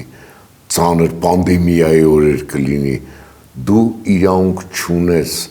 բաներ ասես, որոնք կվնասեն հայրենիքիդ։ Այդ ժամանակ ավելի լավ է լուր մնաս, քան ասես բան, որը կվնասի։ Բժիշկների այդ բանը մի վնասիր, դա վերաբերվում է բոլորիս։ Դե ինչ ուզում եմ բոլորին հիշեցնել, որ առաքել ներկայացումը Լոս Անջելեսում ապրիլի 10-ին Փասադինայում գտնվող AGB-ում ցուցադրվելու եւ այժմ էկրանների ներքևի հատվածում դուք տեսնում եք հեռախոսահամար, որով կարող եք զանգահարել եւ պատվիրել ձեր տոմսերը կամ պարզապես այցելելով նշված կայքով եւ ձեռք բերելով ձեր տոմսերը, հուսանք, որ նաեւ օրերը կավելանան, որովհետեւ սա ներկայացում որ բոլորը պետք է դիտեն։ Պարոն Թոխացյան, ես շատ շնորհակալ եմ, որ մեր զրույցը կայացավ ու շնորհակալ եմ այն ժամանակի համար, որ այսօր տրամադրեցիք մեր թիմին։ Ես շնորհակալ եմ Ռավելի համար, ուրախ կլինեմ դահլիճում տեսնել մեր հայրենակիցներին, ոչ թե նրա համար, որ գալու եմ հասնեմ այնտեղ ու գան դահլիճ, որ մի երկու կոպեկ փող աշխատեմ, հիմա անկեղծ եմ, այլ որ ուզում եմ այդ ներկայացումը նայեն ու մտորենք միասին, անպայման չի համաձայն լինեք մեր հետ, բայց միասին մտորենք։ Ու շնորհակալ եմ այս հաղորդման համար, հետևում եմ, անկեղծ ասած, նայում եմ ու տեսնենք ինչ կլինի։ Շնորհակալ եմ։ Դե ինչ շարունակեք մնալ մեր ալիքի հետ, բաժանորդագրվեք, եթե ցանկություն ունեք, եթե ոչ պարզապես դիտեք, մեկնաբանեք մեր տեսանյութերը, կհանդիպենք կրկին Երևանյան մեր տաղավարներից մեկում, կրկին հետաքրքիր հյուրերի հետ։ Լավ եղեք, առայժմ։ Սիրով այսօր ուզում ձեզ ներկայացնել մի ընկերություն, որի անունն է Global Low Voltage։ Այս ընկերությունը գալիս է փրկության եւ օգնության ինձ, իմ ընկերներին, բազմաթիվ իմ ծանոթներին եւ եթե դուք ունեք խնդիր կապված կամերաներ տեղադրելու հետ, սպիկերներ տեղադրելու հետ, բակում, այգում, պարտեզում լուսավորությունը ավելացնելու հետ կամ 0-ից այն ստեղծելու հետ, եթե դուք ուզում եք պրոֆեսիոնալ մարդկանց ներկայություն ձեր տանը, ձեր բակում, ձեր շինարարության ժամանակ, ձեր տունը վերանորոգելու ժամանակ, ապա ճանապարհը մեկն է։ Հետևել իմ օրինակին եւ դիմել այս ընկերությանը։ Այս ընկերության ուրեմն ծառայությունների ցանկը շատ մեծ է։ Recess light-երից սկսած մինչև LED light-եր, անգամ մեքենաների լիցքավորման համար նախատեսված station-ներ են կարողանում տեղադրել պրոֆեսիոնալ կերպով։ Այսօր վստահ եմ դրանք շատերը ունեն մեքենաներ։ Արչևում Thanksgiving-ի տոներն են, իսկ մենք գտնվում ենք մեր գեղեցիկ գործընկերոջ Gravel խանութ սրահում։ Այն գտնվում է Brent պողոտայի վրա եւ լավագույն ու գեղեցիկ ծաղկե խանութներից է Glendale-ում։ Պետք է նշենք, որ Gravel-ը առանձնանում է իր յուրահատուկ ճաշակով, իր ծաղիկների թարմությամբ եւ մեկ կարևոր հանգամանքով եւս։ Միայն ու միայն Gravel-ում կարող եք գտնել ծաղկե փնջեր, որոնք կարող են մնալ ավելի քան 1 տարի, որը ծաղիկների ոլորտում համարվում է իսկական սենսացիա։ Իսկ այս պահին տեսնում եք գեղեցիկ դեկորացիաներ համապատասխան աշնանային գույներով, որոնք բնորոշ են Միացյալ Նահանգներում, հատկապես Thanksgiving-ի տոնին։ Եթե ցանկանում եք, որպեսզի ձեր բիզնեսը կամ ձեր տունը եւ ձեր շրջապատը այսքան գեղեցիկ լինի այս տոնի կապակցությամբ, ապա Gravel-ի աշխատակիցները հաստատ կգտնեն գեղեցիկ լուծումներ։ Այս մասում ծաղկե փնջերն են, որոնք արդեն պատրաստ են եւ դուք կարող եք ձեռք բերել, դրանք թարմ ծաղիկներից են եւ գեղեցիկ ու զուսպ դիզայնով։ Եվ իհարկե կուզեի ձեզ առանձնահատուկ պատմել նաեւ այստեղ ծաղկե փնջերի փաթեթավորման մասին, որոնք եւս յուրահատուկ են եւ առանձնանում են իրենց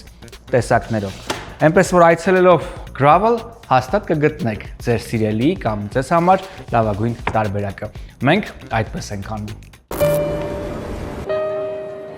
Ողջույն, այս պահին մենք գտնվում ենք Արցախի պողոտայում գտնվող Lions Partners Insurance-ի գրասենյակում, որտեղ աշխատում են լավագույն մասնագետները, որպեսզի ձեր կյանքը ապահովագրեն լավագույն տարբերակով։ Գնացինք ներս։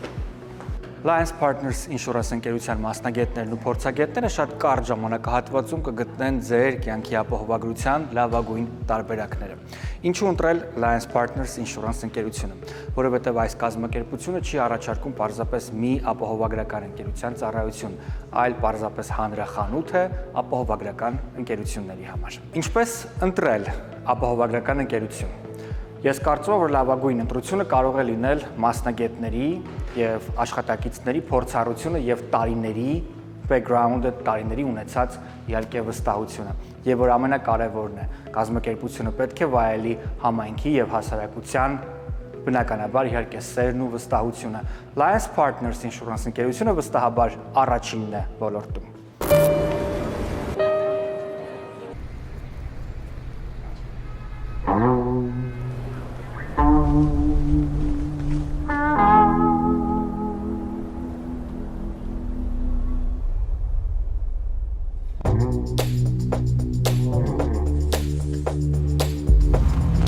MX Motors, fast in Los Angeles.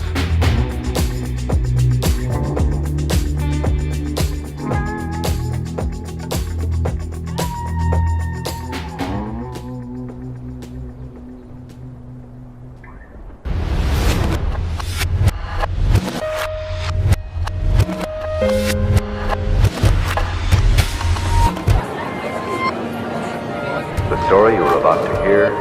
is true.